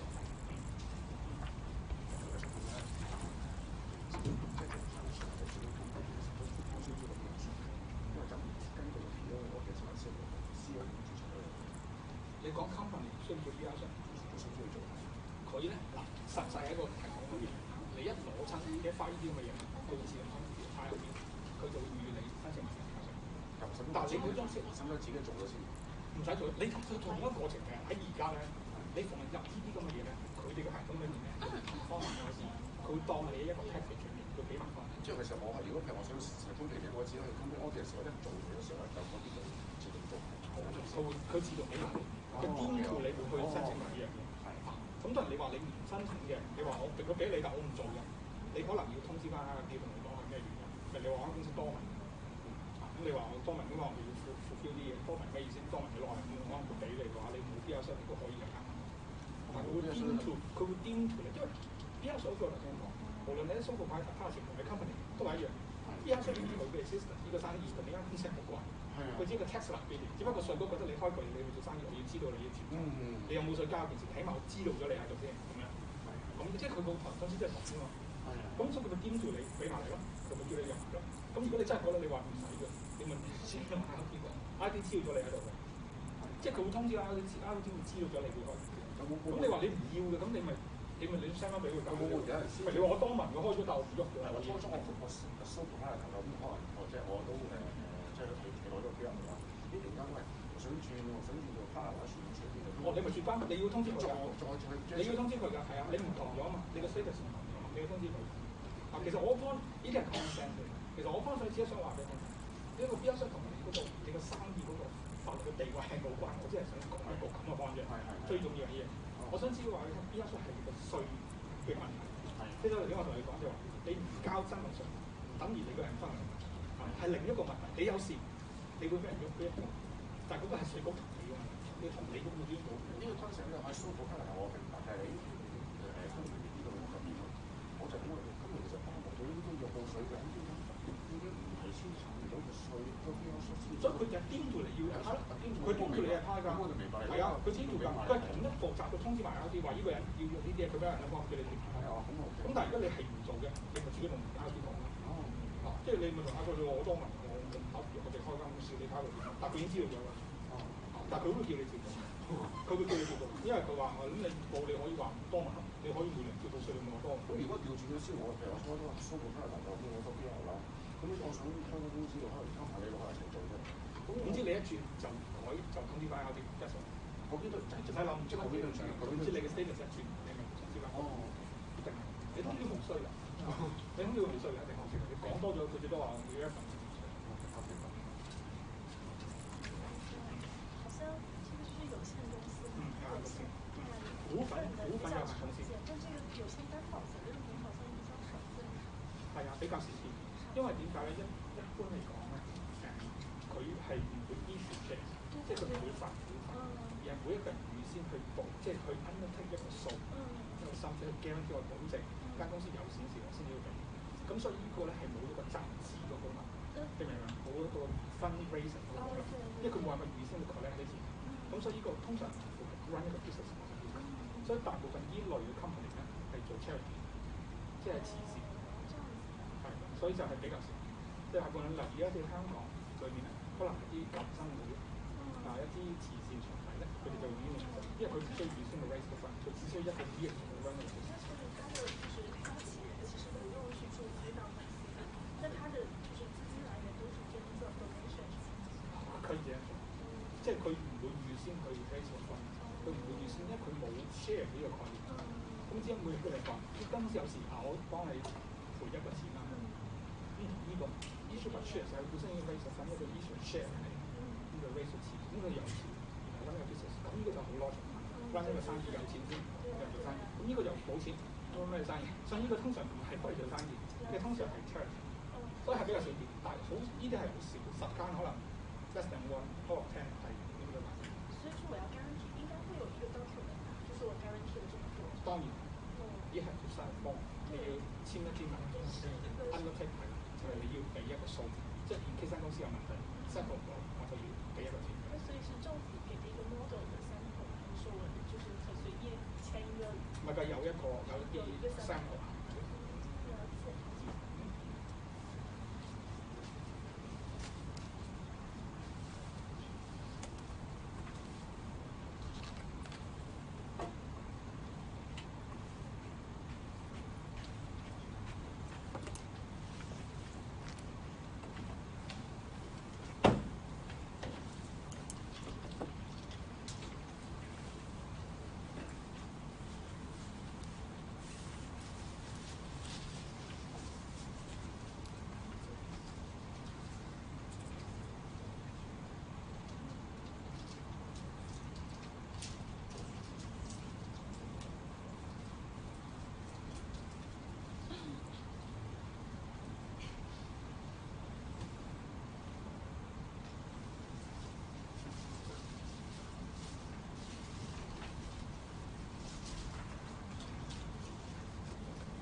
just for those of you who don't know me, I'm the program director, just to see how things are going, as I usually do.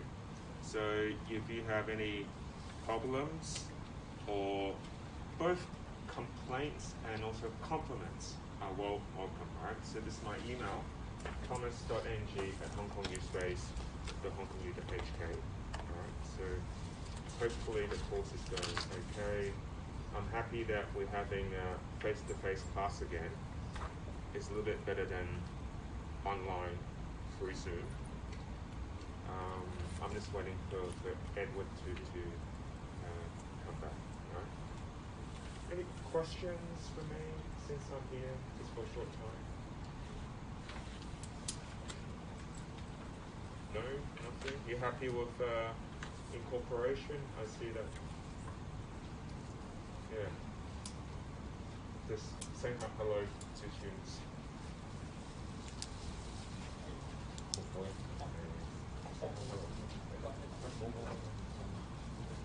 Good, thanks. Thomas is the program director of this program. Right? Anything you want to complain to? Something, right? Good teacher. This is my boss, right? This is my boss.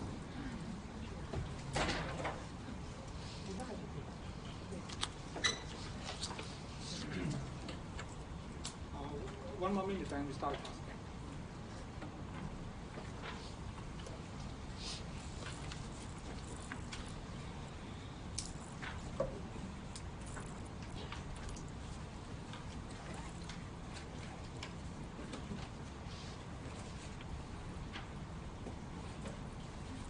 Don't forget the attendance, because you have to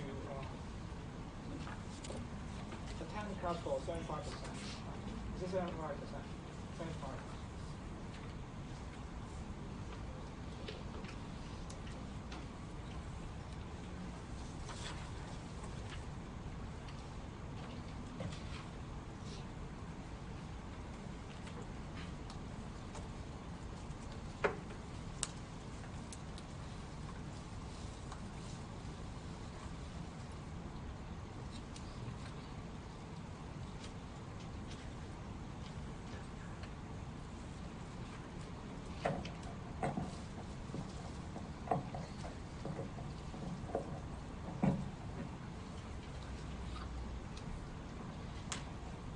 Okay, so we're back to class again. So before the break, right? Before the break, so I told you a very important concept. So unlike a partnerships, so unlike a sole proprietor, so you can start your own business right now as a sole proprietor, right? So without doing anything special, without complying with any formalities. But for a company, so you have to do something we call incorporation. What I mean by incorporations? So you can sum up with one single word. What is that?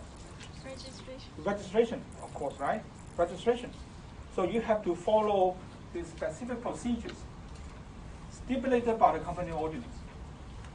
So, and actually, what is it? So you have to file two different forms. So one is the incorporation form, and the other one is the articles, right? And remember the model articles. The model articles, they are the samples. So you can use the samples. But, I mean, you should use the sample. So even the law states that you can drop your own articles, but that's not advisable. So you may make a mistake. You may miss something. Or something will be contrary to the company ordinance. So the sensible way in having your article is by using the model article as a base, and then to amend the part, to change the part you don't like. So that will be, normally I suggest to my client, right? Okay. So this is the incorporation form, and then the articles. You have to file this form to the common registry. So if everything being done, right? They call it documents in orders, right? Everything being done.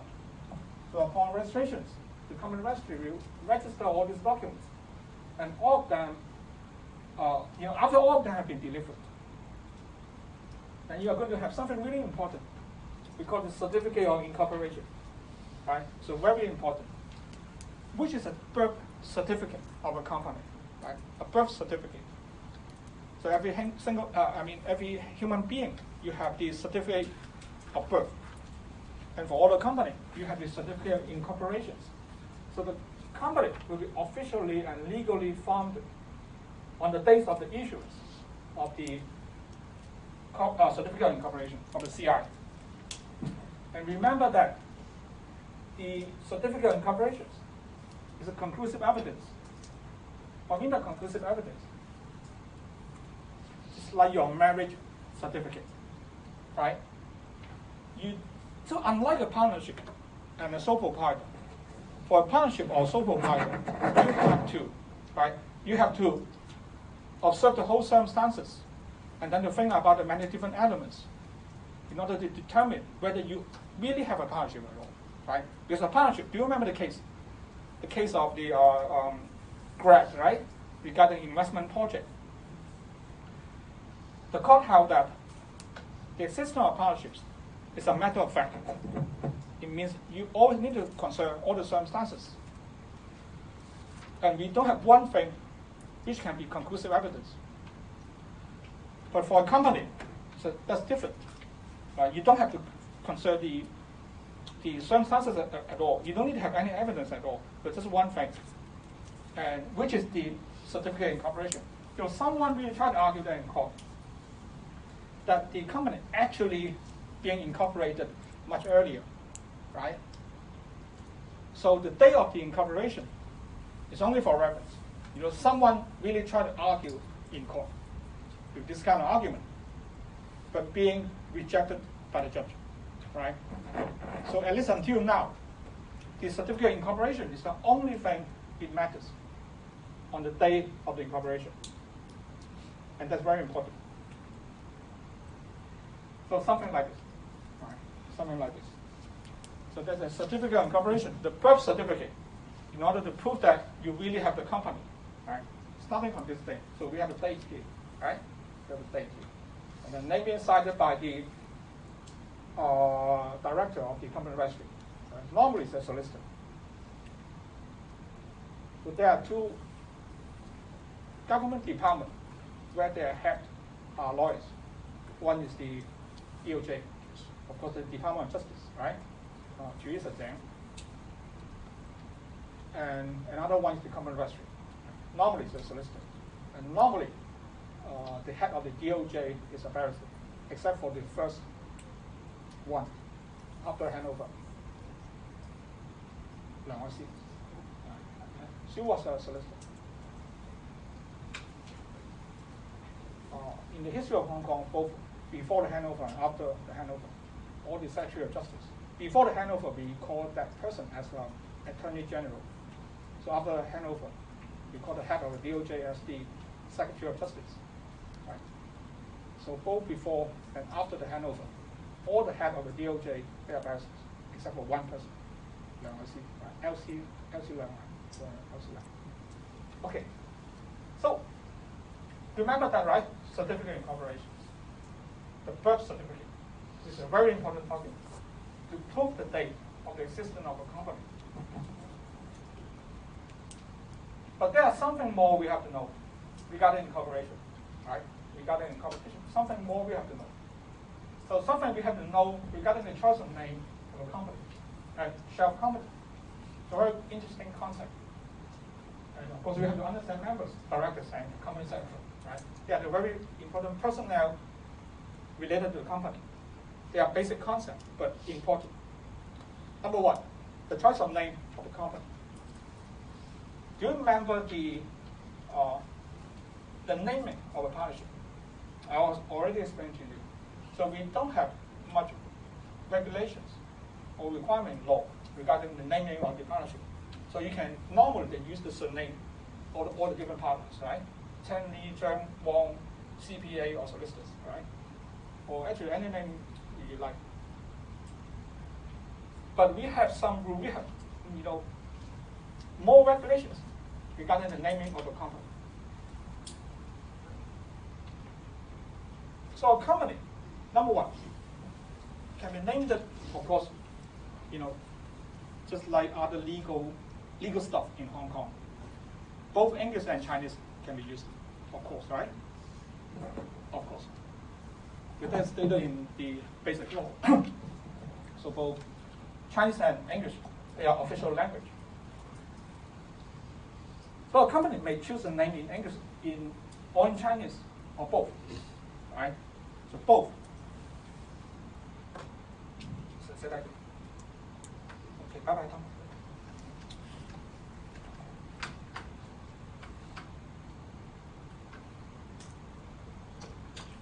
So, Thomas is also teaching business law, but to other classes.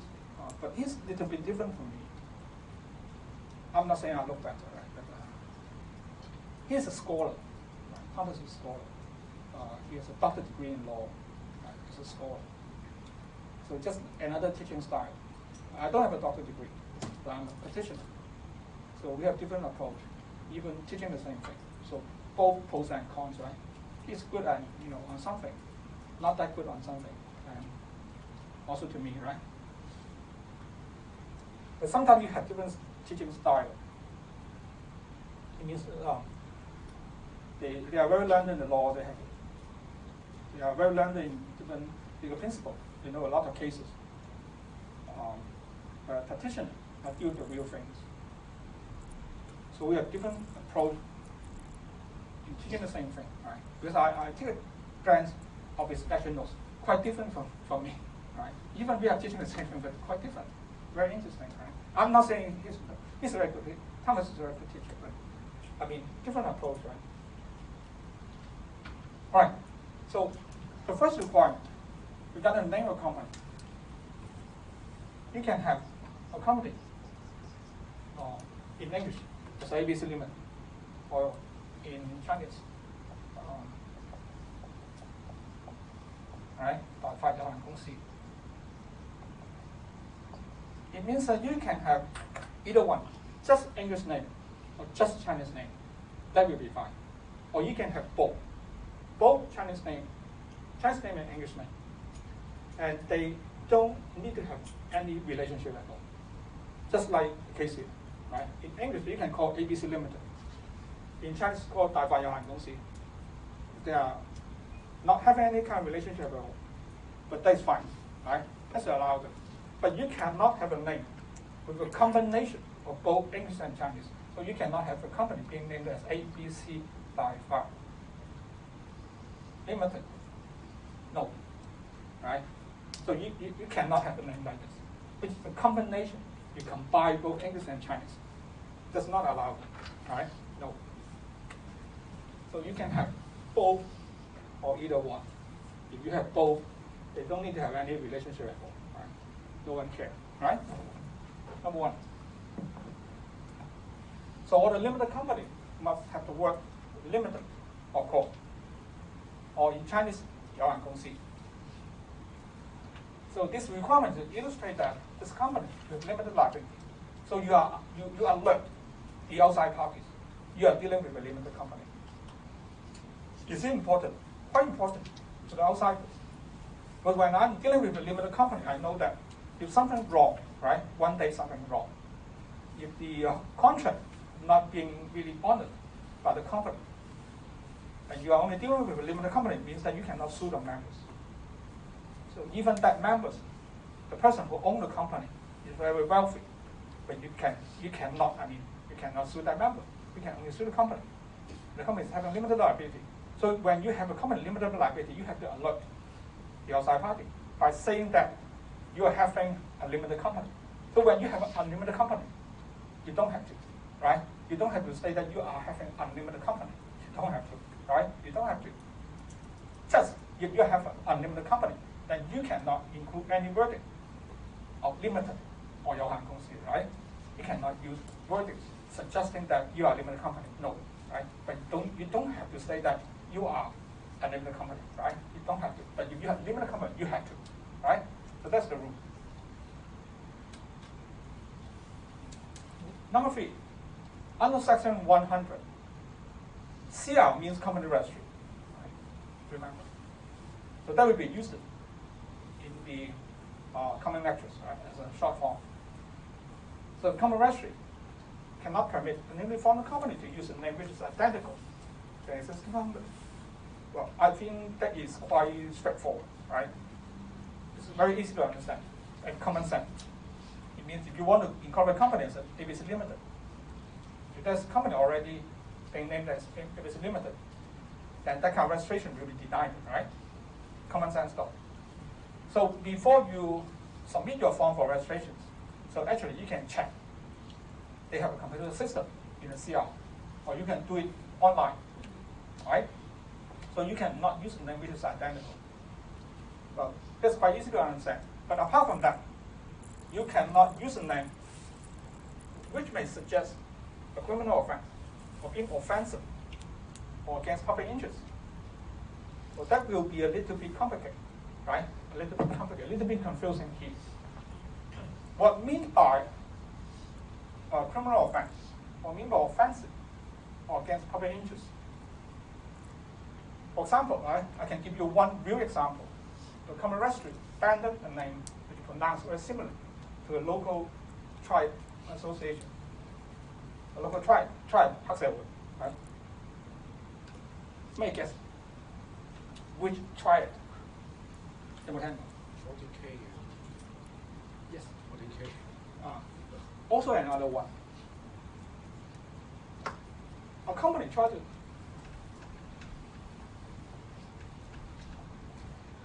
someone tried to incorporate a company.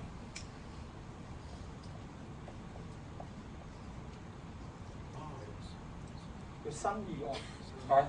So Sun Yi On is a tribe organization in Hong Kong, right?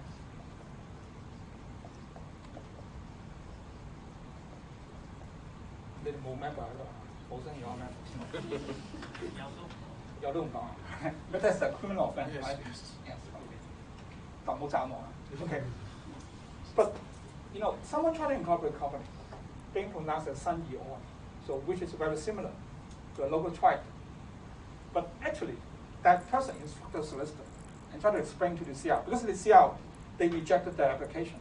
Right? Actually, the police complained to the CR. But that person instructed the solicitor to write a letter to explain to the CR. Number one, he clarified that he has nothing to do with the tribe, right? He's not a member of Sun Yi On, and you can prove it. This is a normal businessman. And he's also tried to explain that Sun Yi, it means new idea, right? It means new idea. Because in Cantonese, right? In Cantonese, Sun, something like new, right? Yi means idea. So Sun Yi means a new idea, right? On means going on, right? Even going on. But still, the common registry rejected the application and the explanation, right? So that person once considered to apply for a judicial review, right? But he finally gave up. He gave up, right? He gave up. Because the common registry explained that even you don't have any criminal intentions, but that is offensive, right? It makes people feel uncomfortable with a name like this, right? And that may create confusions, right? So that's no good regarding public interest, right? But that will be case by case. If you have a name which is identical to the existing company, that will be a matter of fact. You can do it with your computer, right? Then you know that whether you can register a name like ABC Limited. But all this things, sometimes you have to try, right? You have to try. You don't know, right? You don't know, but you have to be careful. And also, another case in Australia. So someone tried to incorporate a company with Virgin Mary, and that also denied by the registrations. But that may be offensive to the Christians, right? Or you cannot form a company pronounced like Quran, that may be offensive to the Muslims. And you cannot have a company like Buddhists, that may be offensive to the Buddha, not to the Buddha, not to the Buddhists. I think the Buddha, it doesn't matter. So you have to be careful, right? When you are thinking about the name of your company. And apart from that, right? Apart from that, another rule, section 100. Permission will be needed if you want to name your company, which suggests for any connection with the central people's government, or the government, or any department related to the central people government or the government, right? So when you want to use a name, say like central government, right? Central administration, or government organizations, public, even sometimes you use the term public, right? Then the Common Registry may consider your case to be, sensitive. So sometimes they deny your application, right? But again, I cannot tell you what kind of name will be denied. So sometimes you have to try, right? I don't know, but you have to be careful, right? Try to avoid the name which suggests that you have some kind of connection with the government, right? Permission is also needed if the name involves Chamber of Commerce, Gai Fong, Saving, or Trust and Trustee. Why? Number one, if it involves something like Chamber of Commerce, it suggests that you are a professional body, right? It suggests that they are audit junior people. Number two, Gai Fong, it suggests that you are charitable, right? So Saving, Trust, and Trustee, it suggests that to the public, you may be a bank, or you may be a permitted financial institution. So you have to be very careful if you all use the name, like this. And I'll give you another example here. One person tried to incorporate a company with medical science, right? Something like Hong Kong Medical Science. That application also denied by Common Registry, because your company has nothing to do with medicine or with any kind of treatment, and that may be misleading, right? Because it suggests that you are offering medical service. So I can only tell you the general rules, but then always to be case by case, right? Anyway, you have to be careful, right? You have to be careful.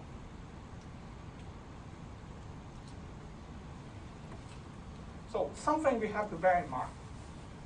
Something we have to bear in mind. When you do the registrations, so one thing that will be for sure, the company registry, they will try to use the matching system. Well, actually, this is only a software, right? The software. So when you suggest applications that you want to register a name ABC Limited, then they use a software to search the database and to find whether there are any company being called as ABC Limited, right? So that's only a preliminary registration. Why? Because unless they have the same name being found, right? Exactly the same.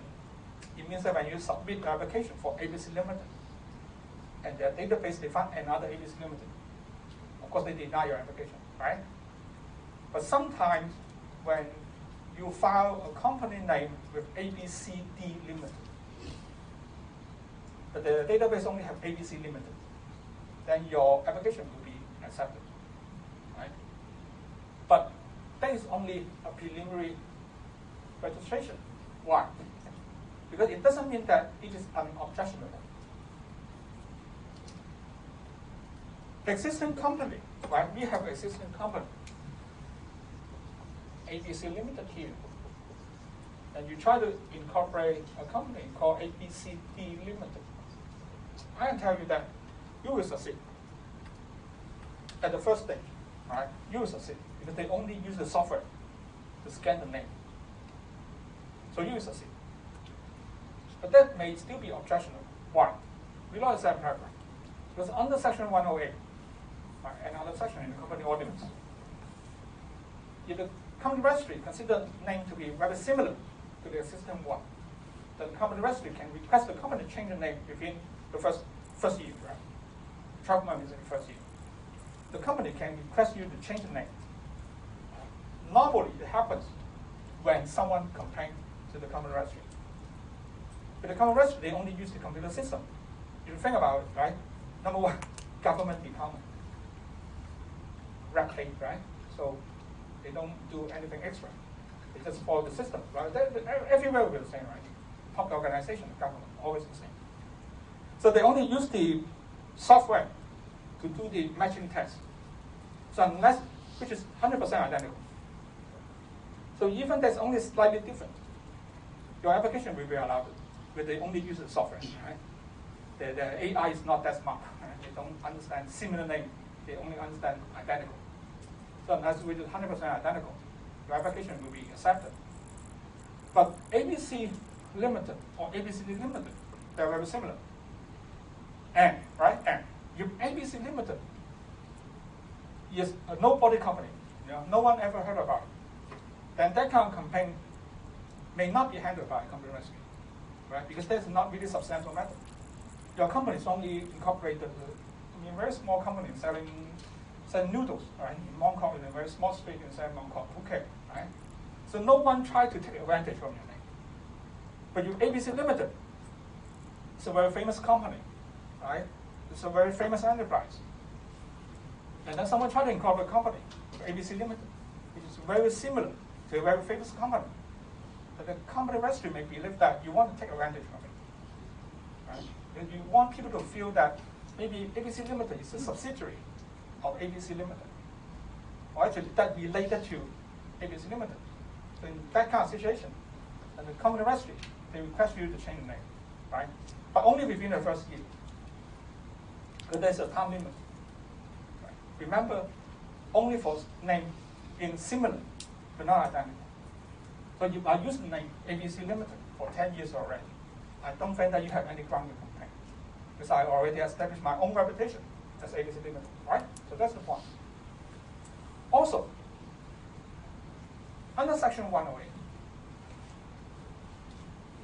if the company registry regard a company name being misleading or to cause harm to the public, then the company registry may at any time request the company to change names. Well, that's different from the second paragraph. When in the second paragraph, we are talking about a name being similar, right? Similar to the existing company. So if someone complains, normally that's out of business concern, right? Business concern, or the concern of your reputation of your company. Then the company registry, they will entertain your request to change, but only within the first year. But if your name inoffensive, if the name of a company that suggests criminal behavior, or that may cause any kind of harm to the public, right? And if anyone complains to the company registry, they always have the right to request you to change the name, and without any time limit at all, right? Without any time limit at all. Just remember one thing, right? Always remember, the company registry, they only use the software scan for the application of the name. So unless which is identical, otherwise, normally they don't know. I mean, they don't have a human being to check all the application and regarding the name, whether that's offensive or not, right? Normally it happens when someone complains. Remember the case of Sun Yiwan, right? Actually, the police complained to the company registry. The police can only complain because they don't have the right to request a company to change the name, right? So that is beyond their authority, but they can complain, right? So sometimes the police complain, sometimes the church complain, right? Sometimes the Muslim association, they complain, right? The name offensive to my faith, right? You cannot have a company called Virgin Mary, right? Actually, that company is trying to sell wine because they have a rye Virgin Bloody Mary, something like that. I don't remember exactly details, something like that. So the company registry learn about it when someone complains to you, right? So they can always have the right to request the company to change, right? So try to understand the logic behind all the rules here, not just memorizing everything. Okay, then we have to learn another concept we call the share of company. This is the share of company.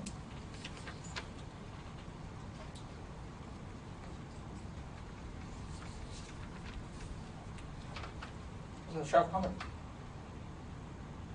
First,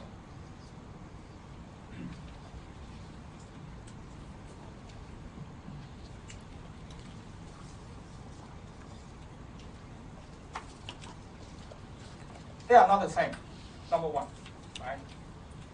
The shell company and the shelf company, they are not the same thing. So what's this? 借好像是 right.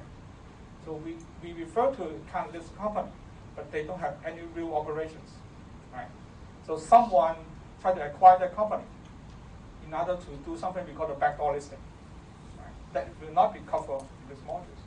But it means that you want to avoid the normal procedure of IPO because you don't want to disclose so many things. And you want to have a listed company, a status, sooner. You are going all the compliance, the formalities. Then you try to acquire a company. That company actually not having much operation. So you can acquire the company with a relatively small sum of money, right? Relatively, of course, this company is still about $1 billion. But for this company, that's not really a big sum of money. And that's what we call the shell company, right? But shelf company. What's a shelf company? 即係櫃桶係咪 ？shelf 係櫃桶。What I mean for a shelf company? A shelf company means a company already made. So why you have to know about a shelf company? I think this is common sense if you were in a professional firm, right? If you were in a CPA firm or if you were in a law firm, I think that's common sense stuff. So what is a shell company? So it means the company already made. Because I just told you 30 minutes before, if you want to have a company, you have to go through procedures that we call incorporation, right? So that is correct. Of course, right? That's correct. I'm not saying that's wrong. Of course, that's correct. But that's not the only way that you can own a company. Because you can actually buy a company. You can buy existing company, normally from CPA firm, from the law firm, or from some company, secretarial service company, like in Hong Kong, LA or Trico, right? You know a company called Trico. So they are corporate service company. It means that they have company already made here, right? They already made a company. It means they already incorporated a company. But that company being dormant, that company not having any transaction at all, right? Nothing. Company is keep. So they wait for the client to acquire the company. So you can, then you can acquire a company immediately, right? Because they're already made. So once you pay, right? Once you pay for it, they will try to do all the transfer of shares, and then you appoint the client as a director. Then you can use that vehicle immediately, right? That's what we call a shell company. But nowadays, right? I mean, the old days, that's one of the main business of the CPA firm and the company secretarial department of the law firm, or the solicitor firm, because easy job, easy money, not something really complicated. So I'm always saying that the solicitor, they make easy money. The thing about that, they can they can charge legal fees for marriage, right? Just to sign off the certificate, and then to make funds, say something nonsense. But that's not a great sum of money, just a few thousand, right? But very easy work. Sometimes they also have a free dinner. Right? So sometimes you can also, the marriage in Disneyland, sometimes in Ocean Park, right? So you can pay 1 day for free. Right? That's the bonus of the solicitor. Right? So the solicitor, they always make easy money. But that's not for a barrister, right? For a barrister, we have to handle case in court. And that will be very stressful. And we have to advise on some really complicated problems. But normally, we charge a higher fees. Higher fees. These listers, they charge a lower fees, but they have more time and more cases. But anyway, I don't go too far. Nowadays, because we have a system, we call it e-registry. So you can take a look at the website of the Common Registry. It means that you can almost do everything online by incorporating a company. And it takes I don't remember, right? Not more than a few days. Not more than a few days. So you can complete everything online. So you can pay by credit card. You have to mail some document back by post, but most of the procedure can you complete just using your computer. So unless you really have that company immediately at this moment, right? So you don't really need to buy a share company from a CPA firm or the law firm. Because nowadays it's very easy to incorporate a company online, right? It's very easy. I heard from my friends who work in mainland.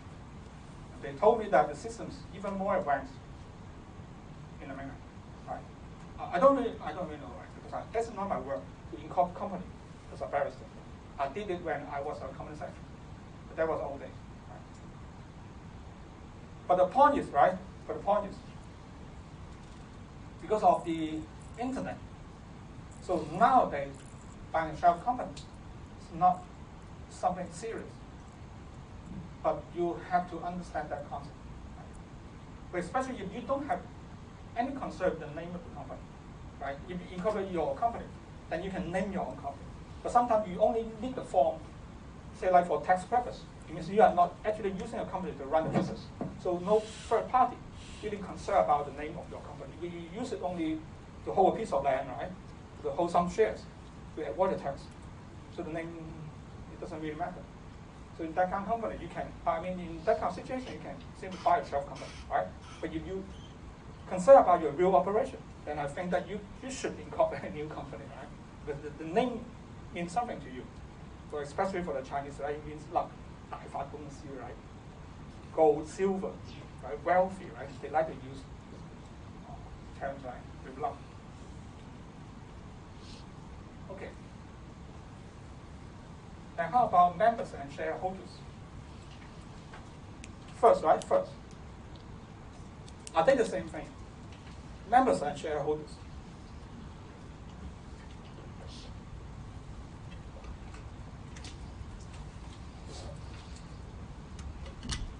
Are they the same? Members and shareholders, are they the same? Normally, they're the same. Right? I mean in daily use, when you have a corporate document or when you have a legal document, someone being referred as a member of a company or someone being referred as a shareholder of a company, normally the same. But sometimes we have to be careful because sometimes we can only use member but not shareholder because we have one kind of company that we call limited by guarantee. For a company limited by guarantee, we don't have share, right? So that person that can only be called as a member. But normally, right? Normally, for a company with shares, you can call that person a shareholder or member. Same thing, right? Same thing. 即股東, right? Or 會員一樣. Okay. So legally speaking, the members, they are owners of the company, right? They own the company. So you can do the math, simple calculation. So if there are 5 shares of this company, right? 5 shares being issued by ABC Limited. Then if you own 1 share, right? John own 1 share. Then it means that John owns 20% of the company. Simple mathematics. But legally speaking, remember, a member or shareholder is an owner of the company. So they own the company. Depends on how many shares you own. It depends on percentage.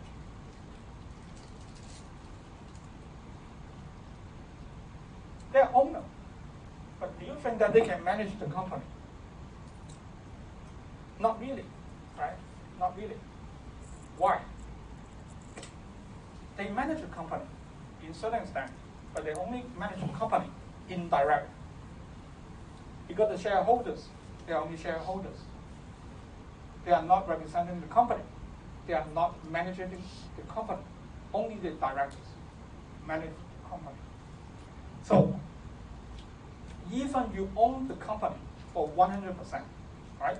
That's possible. You remember that you can incorporate a company with 1 person. So even you own the company for 100%, the company, there are 5 shares being issued by the company, and you own all the shares. It means your shareholding is 100%. But if you only have the status as a member, you don't have any direct control of this company. There's only the director control company, 董事, right? Only the director. I'll explain to you later. But just remember that. But I'm not saying that the member or the shareholders, they don't have any interest to the company. They have, of course, right? They can influence the company. How? Indirectly. Because as a member, you have right to vote in the general meeting.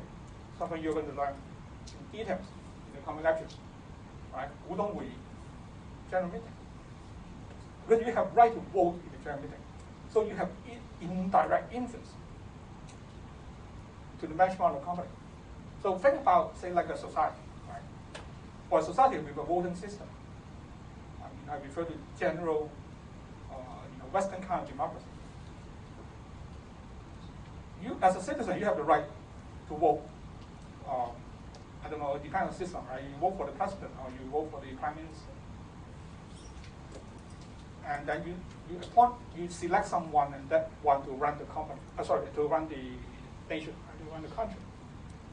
So you somehow you have the right to influence the head of government, but that's not directly, right? Because you are not the one to be the prime minister. You're not the one to be the president, right? You have the right to appoint someone to do that. But once that person being appointed, that person do the work, not you. So that would be something like a company. Something like a company. You know that you have to remember the company, you say, it's a creature being, it's something from the Western society, right? From England, actually from England. It's a concept, right, from the West, right? From the West. But that's a very interesting documentary. But that's in Mandarin, right? If you can speak Mandarin, you can watch the documentary. Because the history of the company, don't see that as well. That's in Mandarin, I'm sorry. Only. You can search in YouTube. It's a documentary with 5 sessions. Each session with 1 hour. Well, this documentary explains the history of company based on Western concept very well, right? Quite interesting. So you can watch it on YouTube. But anyway, right? So remember that, right? Remember that. As a member, you own the company, but you don't have direct control of the company. You only have indirect control of the company. Well, you have indirect control of the company because you can vote in the general meeting. Right? Don't worry too much. We are going to study in details in the coming lectures.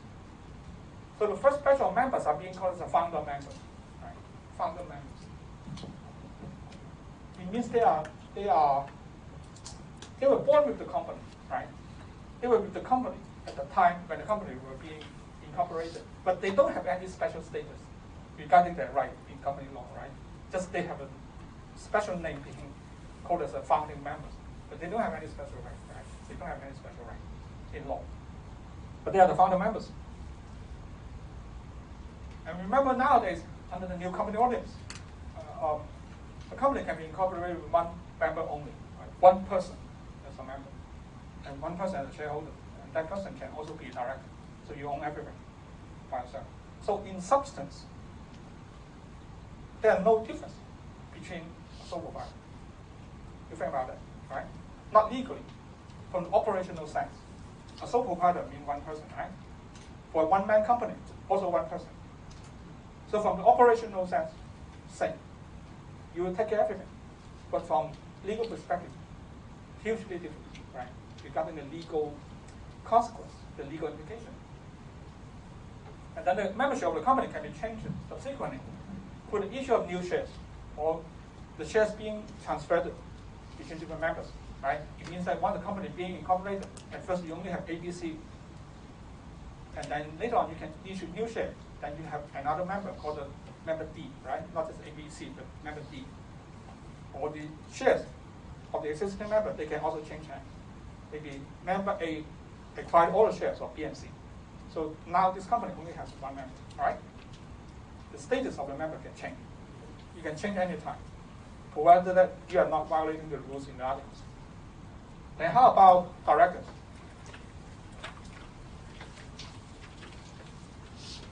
So don't mix up directors and members, right? So don't mix up. So members or shareholders, so normally they are the same thing. They own the company, right? So they are the owner of the company. They have influence to the company, indirect influence by voting, but they don't have any direct control to the company. But directors, they are the manager of the company. They manage the company. So what they decided, their decision is the decision of the company. What they decided, this is equivalent to the decision of the company itself.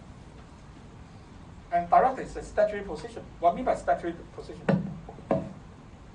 What I mean by statutory position? A member is not a statutory position. A member is an owner. Right? It's an owner of the company. Members own a company. Shareholders own a company. Depends on how many shares you hold regarding your ownership. But for a director, statutory position. What I mean by statutory position? May I guess? Legal liabilities. Maybe correct. Can you be more detailed? What you mean by legal liabilities? Some wrong decision may have some liabilities. I mean, the director need to face liability, need to be liable if he did anything wrong, something like this. Well, that's also correct, right? That's also correct. But anyone can be more precise? What I mean by statutory positions? Well, in a company, right? In a company, we know that for a big company, for example, right? For a big enterprise, normally we have the HR manager, right? For a sizable company, not a small one. We have the HR manager. And we have the CEO, right? Who is the CEO? What I mean by CEO? The Chief Executive Officer. And you have the financial controller, right? Or the CFO. Nowadays we like to call CFO. In the old days we call financial controller. We follow the British naming, right? Nowadays we follow the US naming. We call it Chief Financial Officer or CFO. Okay, so normally we need a CFO, right? We need to have HR managers. But do you think that a CFO is a statutory position in a company? Is it a statutory position in a company? Whether HR manager is a statutory position in a company? It's not. HR is a required position in a company. If you are studying BBA, right? If you are studying business, you are studying management, that's a required position. By regarding to her or to his function, right? From the operational sense, of course, you need to have HR manager. For a big company, you need to handle all the staff equipment, right? You need to have the CFO or the financial controller to take care of the financial stuff, accounting stuff. So that's a required position from the operational sense. But that's not a statutory position. It means that the law never requires the company to have someone being named as HR manager, right? So if you have a company, even you have having a sizable company, very big company, thousands of staff, but you don't have any HR manager at all, that will not be illegal, right? It will not be suited. So that's not a statutory position.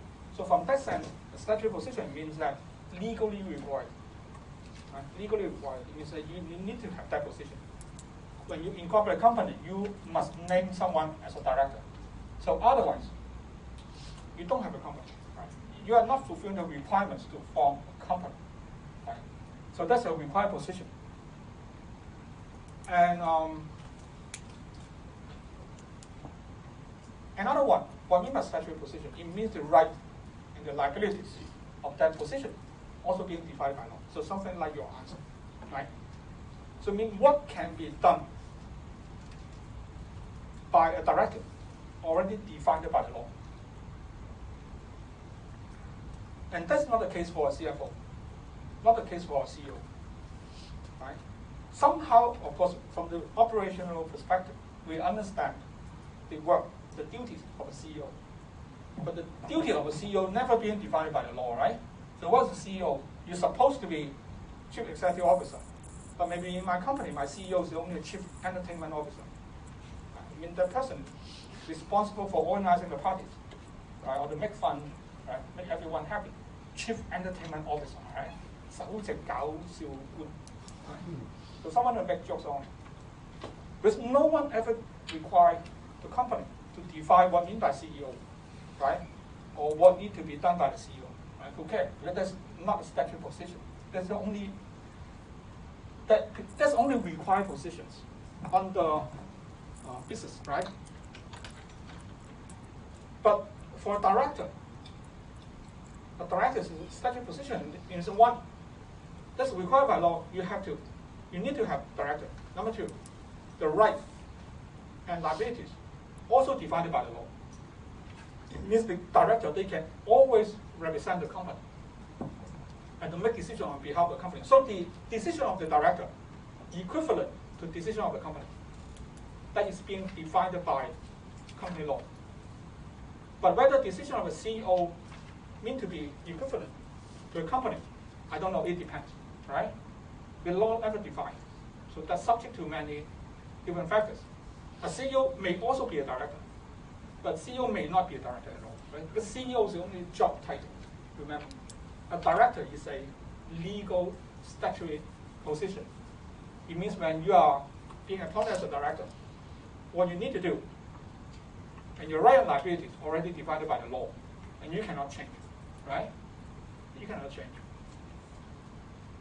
And what will be the director? What will be the duties and right of the CEO? I don't know. It depends, right? It depends on the employment contract because it's only a job position. So the person who will be the first director shall be the one being named in the incorporation form. Well, that's quite interesting. So, because normally the director is the one to deal with you when you are dealing with a company. If you want to make sure that you are dealing with the right person, so you should deal with the director. Because law defines that a director can make decisions on behalf of the company, right? So you should not deal with the shareholder, at least from the legal perspective. Of course, if someone holds 100%, you know that substantially, that person, of course, can influence the company. I'll explain to you later. But legally speaking, when you deal with a company, you have to deal with, you should deal with the director, right? So sometimes you have to know whether that director is a real director. Because that will be serious to you, right? If you deal with the wrong director, because you deal with the wrong person, that person is not really a director. That person is only maybe a senior staff. But senior staff doesn't mean that he's a director, right? A senior staff is only a staff. His decision is not legally representing the company. The duty of a very senior staff is only internal matters. You can be a general manager, right? So that you can supervise the staff under you. But that's only internal matters. For the third party, it means nothing, right? It means nothing. Your seniority has nothing to do with the outsider, but that's only internal matters. But the right and duties of the directors is something being defined by the law. So if I'm a third party, I concern whether that person is really a director. So if you want to check, right? Of course, so you have to check, right? You have to check. How to prove that you are a director? You show me some document regarding your appointment, right? Or you can check the company registry because they have files for the new director, right? For the new director being appointed, you have to file the form to the company registry. But sometimes you find someone never being appointed, right? The laycan, they ask questions to the solicitor, and that solicitor not very familiar with company law. So that solicitor, seek for my advice. But that's only something very simple, because that one is the first director, right? It's the first director. It means so that person never being appointed, because you have to remember the process of incorporation. At the moment when you try to incorporate a company, when you file the form, you have to name someone as a director, right? So that person only just being named in the form. That person actually have no appointment at all. But that only happened to the first director, or the first few directors. But after that, right, once the company being incorporated, all directors must be appointed. So you can have some record regarding the appointment, all right? It's a legal concept. Last thing, a director owns fiduciary duty to the company. So very important concept. We learn about fiduciary duty in partnership, right? What I mean by fiduciary duty, utmost good faith, best interest of the company. Right? So that's very important. not just to avoid conflict of interest, but you always need to think about the best interest of the company. So that's very burdensome. If you work as a director of a company, right, that will be very burdensome. When you make decision of a company, you have to make sure that you are based on the best interest of the company. And how about company secretary? How about company secretary? 公司秘書，公司秘書。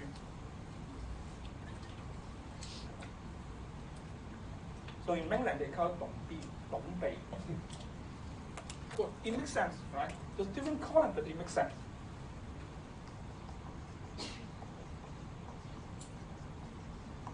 Why they call it 董秘？董事會秘書 the secretary of the board of directors, right?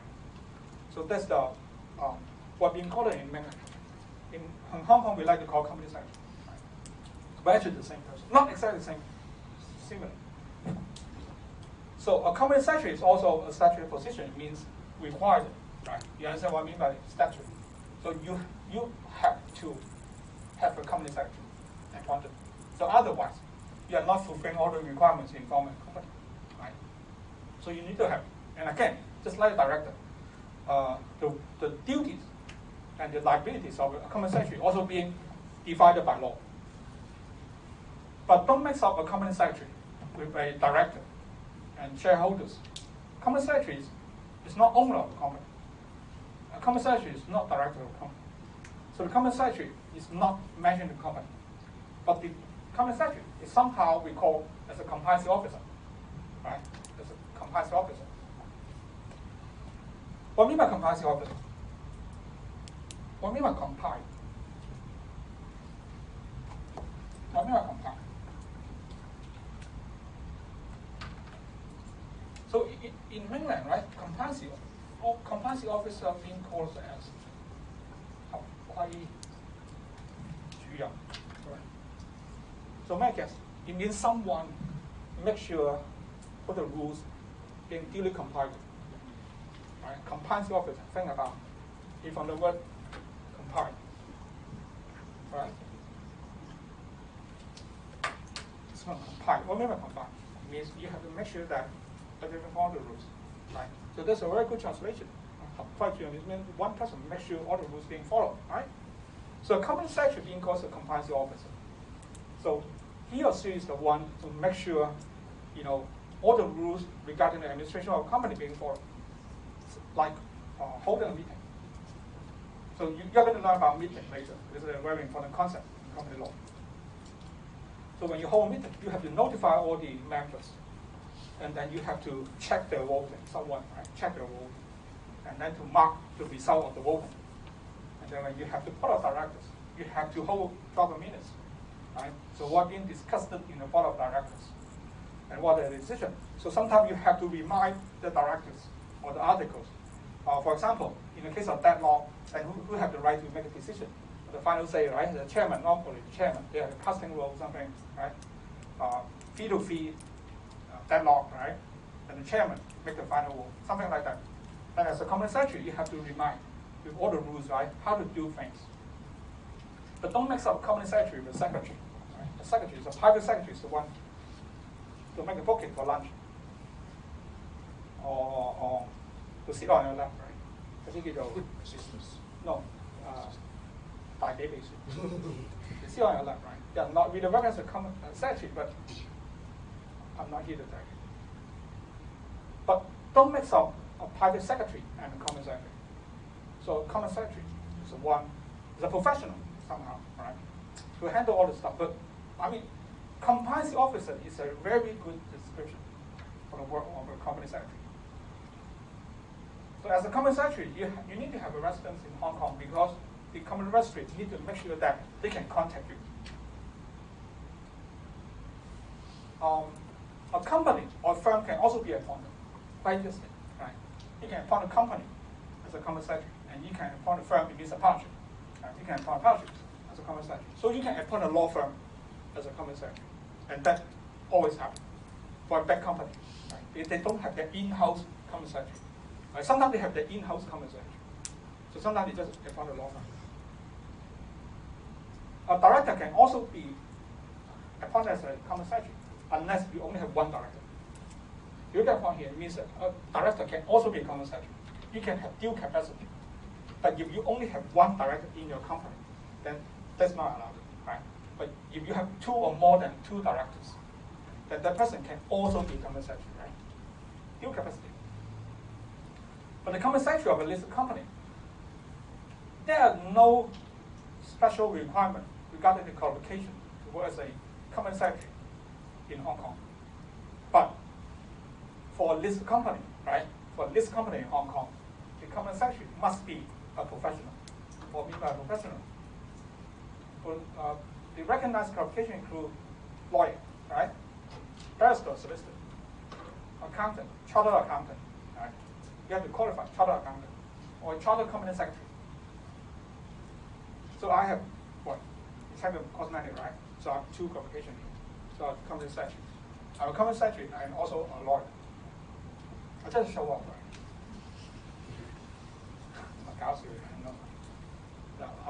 I'm a humble lawyer. Okay. Again, right? Finally, we deal with common sense stuff. Advantages and disadvantages of limited company. But you already learned that we have 5 different kinds of company. But remember that, right? Remember that. Because in Hong Kong, based on the latest statistics, the yearbook of the Common Registry, so over 93% of the companies incorporated in Hong Kong, may I guess, are being incorporated as a private company limited by shares. So private company limited by shares will be the main concern in this module. Right? It means that most of the time, we assume that you are dealing with a private company limited by shares. That is the company normally you are going to face in your daily activities. So even in the exam, right, or even in the assignment, unless otherwise stated, you can assume that you are dealing with a company limited by shares, right? So always remember that. Always remember. If you are dealing with another kind of company, I will let you know, right? So if not being stated otherwise, then you can assume that in the exam question or in the assignment, you are dealing with a private company limited by shares, all right? Hong Kong private company limited by shares. So don't waste time to argue with me in the assignment in saying that you're dealing with a U.S. company, you're dealing with a PLC company. Nonsense, right? Nonsense. Don't waste time. Okay, so let's deal with the advantages and disadvantages. Most of them are common sense stuff. But anyway, I have to explain to you. Number one, think about the advantages of the limited company. So why we always prefer to have a limited company, and why limited company is the preferred form of business vehicle. One thing, right, which is much better than partnership and sole proprietorship, and I feel that it is limited liability, right? Because only by having a company limited by shares or limited by shares, normally limited by shares, right? Normally. So you will be protected, right? You will be protected. You think about a businessman if you want to run a business, no matter in Hong Kong or in other jurisdictions. So what will be your main concern? Because number one, profit, right? So don't say that you concern about the well-being of the society, right? Don't tell me that you concern about human rights, right? Or environmental protection, right? Normally that's nonsense. If you concern about the well-being of the human being, you go to the church, right? Don't run the company. So normally when you're a businessman, you concern profit. Right? Or there's nothing wrong, right? It's normal, human nature. When you want to run a business, what would be your primary concern? Number one, profit. Number two, liability. Risk. Right? Except for that, anything else not really matter, right? It doesn't really matter. Provided that you make profit, you make good profit, and you are not going to be liable for anything. From civil law perspective or criminal law perspective, right? Or sometimes even from civil law perspective, they will be liable for something they don't care for the businessman. Because there's also money, right? There's also money. Because I'm always advising the listed company, the senior management of the listed company. But you know that when you have shares being listed in the stock exchange, there are a lot of gains you can pay, right? There are a lot of gains you can pay. So the number one concern is profit. They concern about liability, but they don't really concern about the law. They only need to know the consequence, right? They only care about the consequence.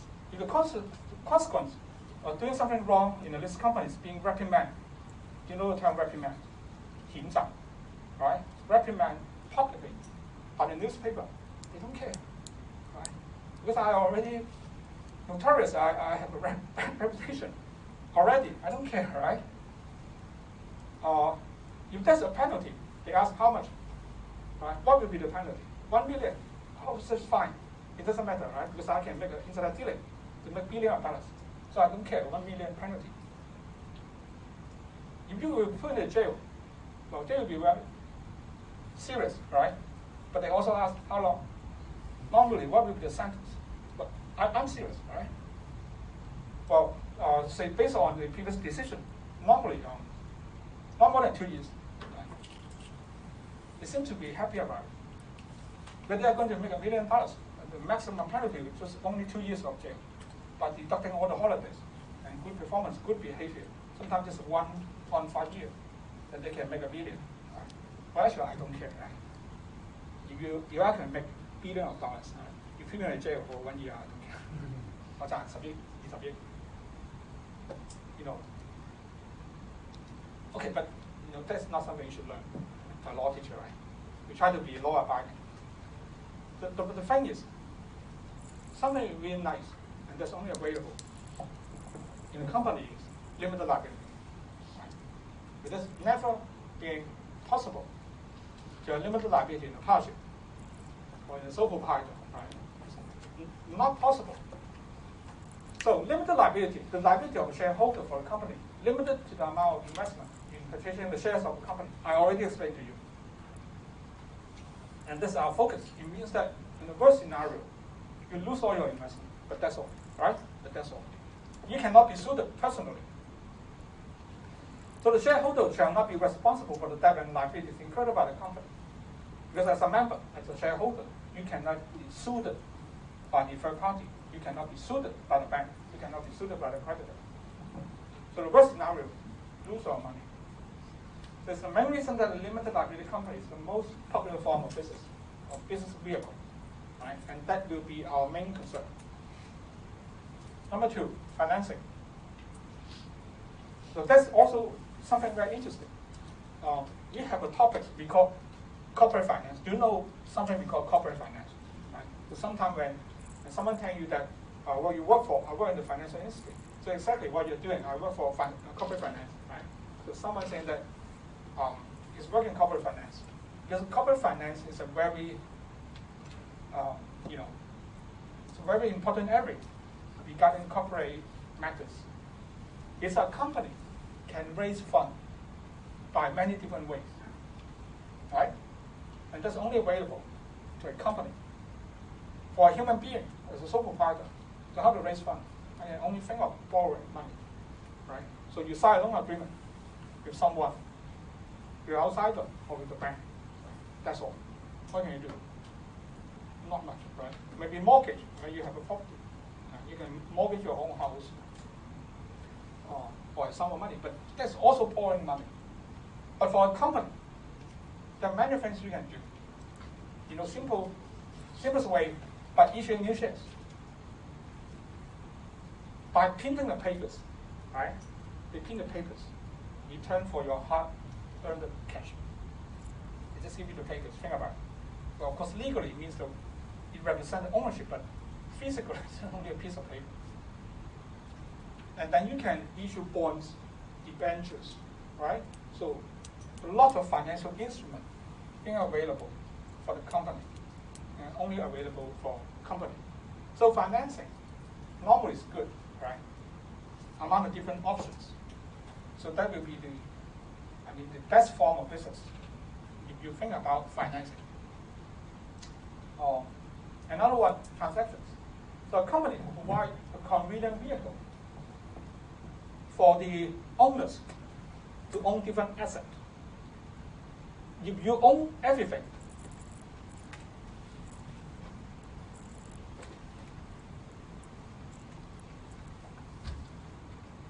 You think about that, right? You are a human being. So if you have a car, you have a piece of land, if you have shares, right? You have some machinery. So all of them being owned separately. So if you want to sell it, then you have to do it separately. And also something will be very difficult to be divided into different parts. If you have cash, but you can always, cut it into 50%, right, 10%, or if you have some diamond, right? You have some diamonds, then you can have 1 diamond, 2 diamonds, right? Individual as a unit. But something that will be very difficult, that can be divided into different parts. For example, a machinery, right? So how to sell only 20% of your machinery? I'm not saying that's impossible, but a little bit difficult. But if you hold the machinery with a company, right? If you hold the machinery with a company, then you can easily sell 20% to A, 30% to B, then 50% to C. So we provided a tool that will be more flexible to handle your asset. And you can hold all this stock, not under your name, but one company, right? Then if you want to sell everything, you sell the shares of your company. And it means you sell everything. So that will be quite convenient in holding different assets. And that will be very convenient, flexible in handling transactions, right?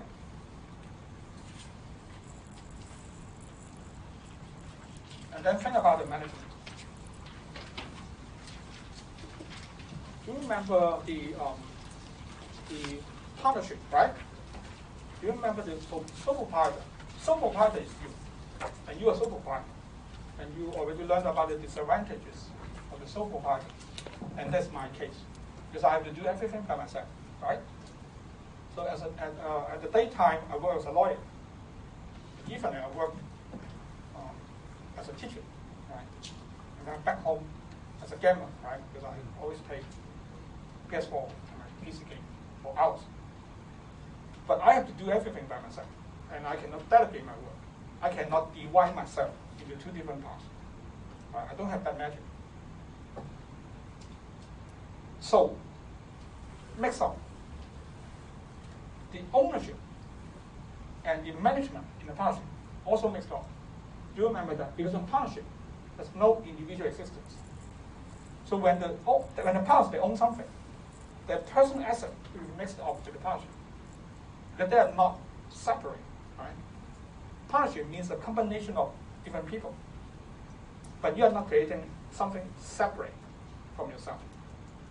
So the management cannot be divided because you do everything by yourself. Your asset cannot be divided. And then we have problem with such, no. But that's not the case for company. Because for a company, at least we have the division between owners and managers. So as a shareholders, you can own the company for 100% without any participation for the management of the company. And sometimes you can be appointed as a director without holding any shares of this company at all. So we have flexibility. Or sometimes you can be a shareholder and at the same time also be a shareholder. So as a shareholder or also as a director. So you can be a manager and owner at the same time. Or you can just be an owner, just be a manager. But that's not possible for partnership. If you're a partner, you own asset and then you manage. As a sole proprietor, you do everything by yourself, right? So for a company, flexibility. Also, succession, right? Again, simple. Think about that. Sole proprietorship. How to make sure that someone can inherit your business. Think about succession. That will be very difficult. So you are a very good lawyer, right? Barristers. It doesn't mean that you can transfer all your business to your son. First, I don't know whether your son can pass the exam. If you're admitted by the school, right? But if you have a rich dad, then normally you tend to be lazy. We know that. So one day, when the old man passes away, you get a lot of money. So again, human nature. But anyway, even you can pass the exam, you can get qualified as a lawyer. It doesn't matter you can be a good lawyer. It doesn't mean that you can automatically succeed the operation from your father, right? From your grandfather, from your mother. There's no, we don't have a mechanism that we can pass the business from a sole proprietor to another person. And we cannot pass the business from one partner to another partner. Because when you think about that, a partnership means a group of people. So if one of the partners change, the business change. You know, sometimes, right, you may heard about the partnerships, the law firm, they are very reputable. But because of one of the partners, right? For example, Wu Guanlei Law. It's a very famous solicitor firm in Hong Kong. So one of the reasons is because Mr. Lee, right, Li Gong, is a good friend of Li Ka-shing. So think about that, right? If Mr. Lee is no longer a partner in Wu Guanlei Law, their business will be severely damaged. Even the name may remain the same. They can still use the same name. Right? Because the partners really mean something. But, you know, you think about a company. You think about some very old brand, famous brand name. I used the example before, right? The BMW, Porsche, right? You think about the watches, the Rolex, right? Patek Philippe. They are very famous, right? LV, right? LV Gucci. The business can be succeeded generation by generation. Because even all the people are being changed. The company remains the same. Because the company is a separate legal entity, right? Separate from owner, separate from shareholders. So even all the shareholders and directors, they change. The company remains exactly the same, right? Legally speaking. So when the company signed a contract with you in 19th century, that contract still binding to the company. Even if that contract being signed on 18th century, 200 years ago, that contract still binding to the company. Because that's still the same company, right? But for a human being, so no one can live more than 100 or a little bit more than 100, right? So you die one day. So succession is another advantage for the company. And then how about the disadvantages? I'm sorry to overrun a few minutes, right? I am very soon, just 2 more pages. Think about the disadvantages. Number one, expenses. Well, I would say that's only by comparing with a partnership or sole proprietors. Because nowadays, to keep a company or private limited company, even you instruct a company secretarial firm to follow your work or CPA firm to follow your work. So unless you are really having complicated structures otherwise, I think around 20,000 will be okay, right, to maintain the minimum operation of a private company. So I don't think that's really substantial. But anyway, by comparing a company with sole proprietorship, it involves a high cost, of course, right? Because for a sole proprietor, you can start your business right now, just to do one thing to file a PR cert. That's only $300, right? But nothing. That's all. By comparing a partnership, also, right? Because for partnerships, you don't have articles, you don't have shares, right? You don't have so many forms to file. So the cost involved may be a little bit higher for a company. But I have to remind you that it's only a concept by comparison, right? I'm not saying that maintaining a company is really expensive, unless a listed company, right? A listed company will be very expensive, just by minimum compliance.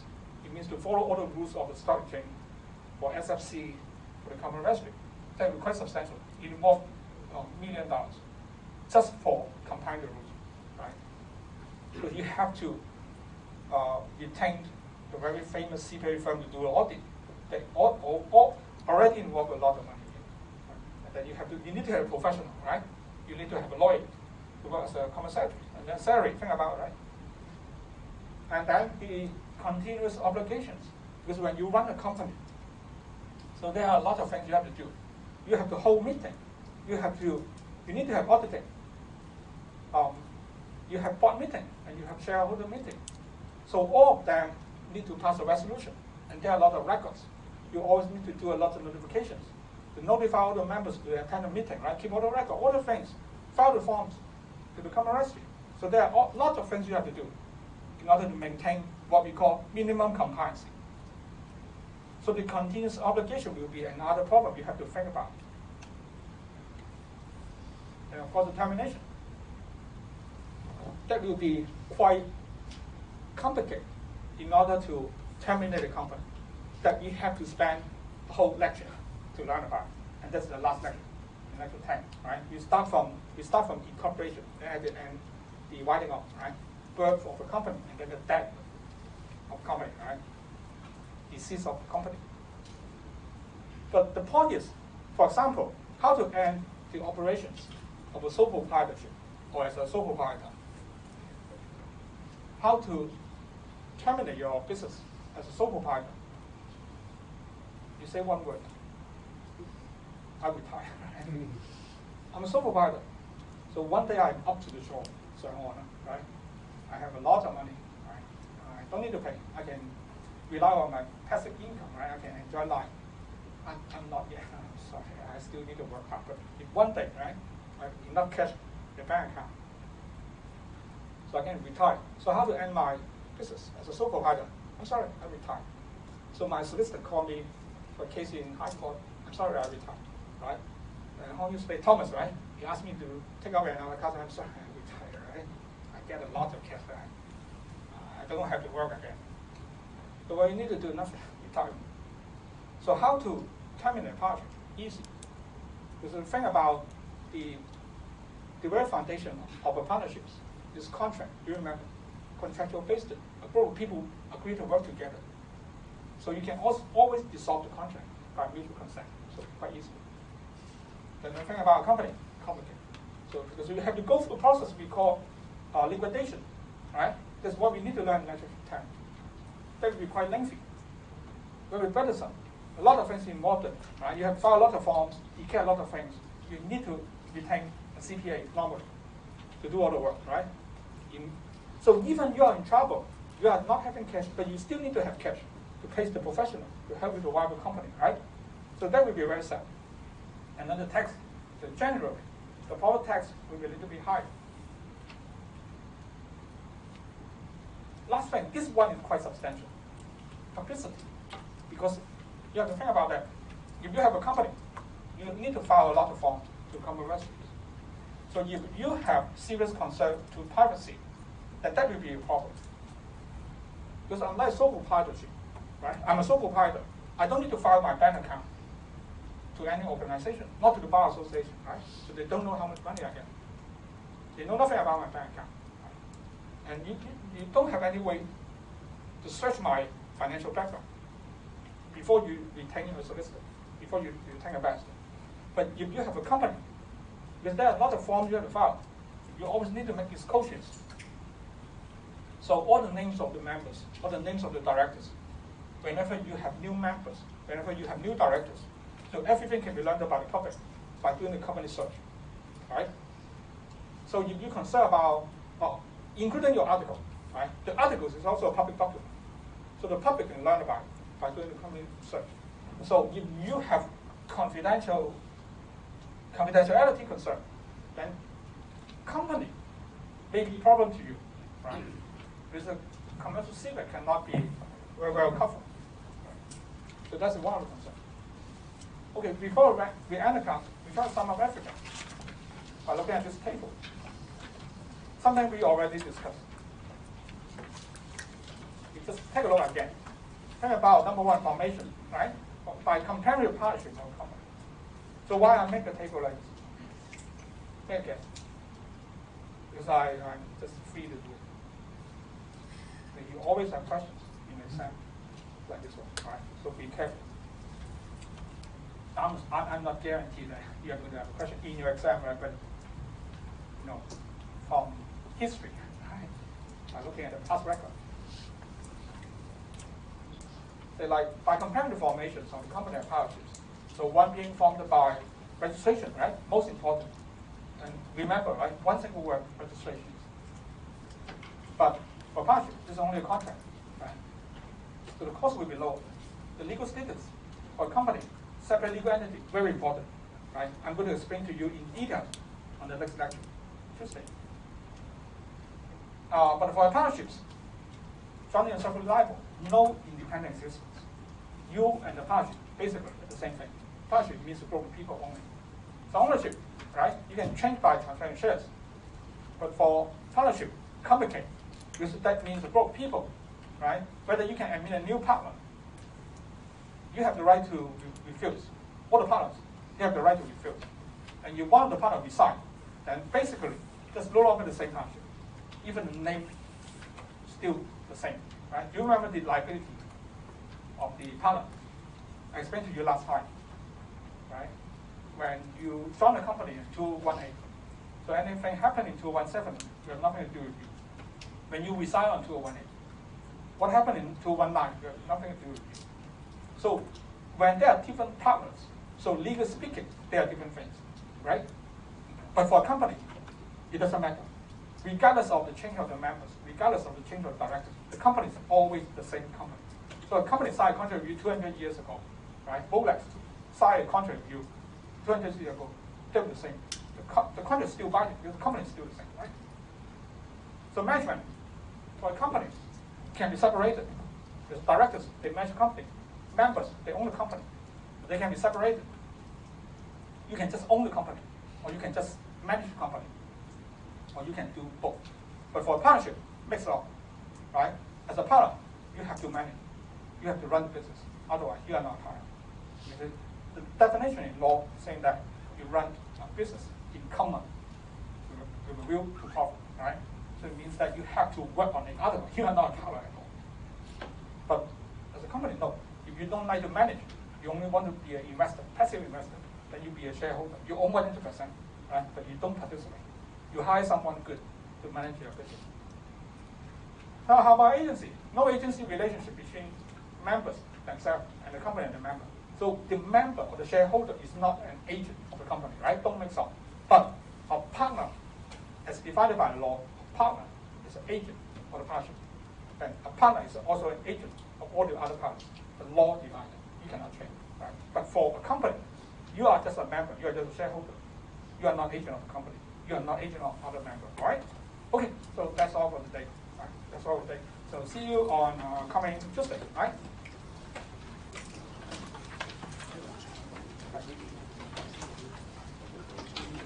Sorry.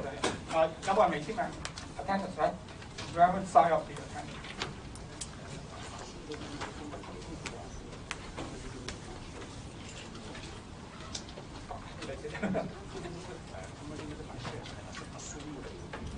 唔係，我意思係話咧，喺呢個 course 裏邊咧，我哋個 focus，因為我哋講咗唔同台。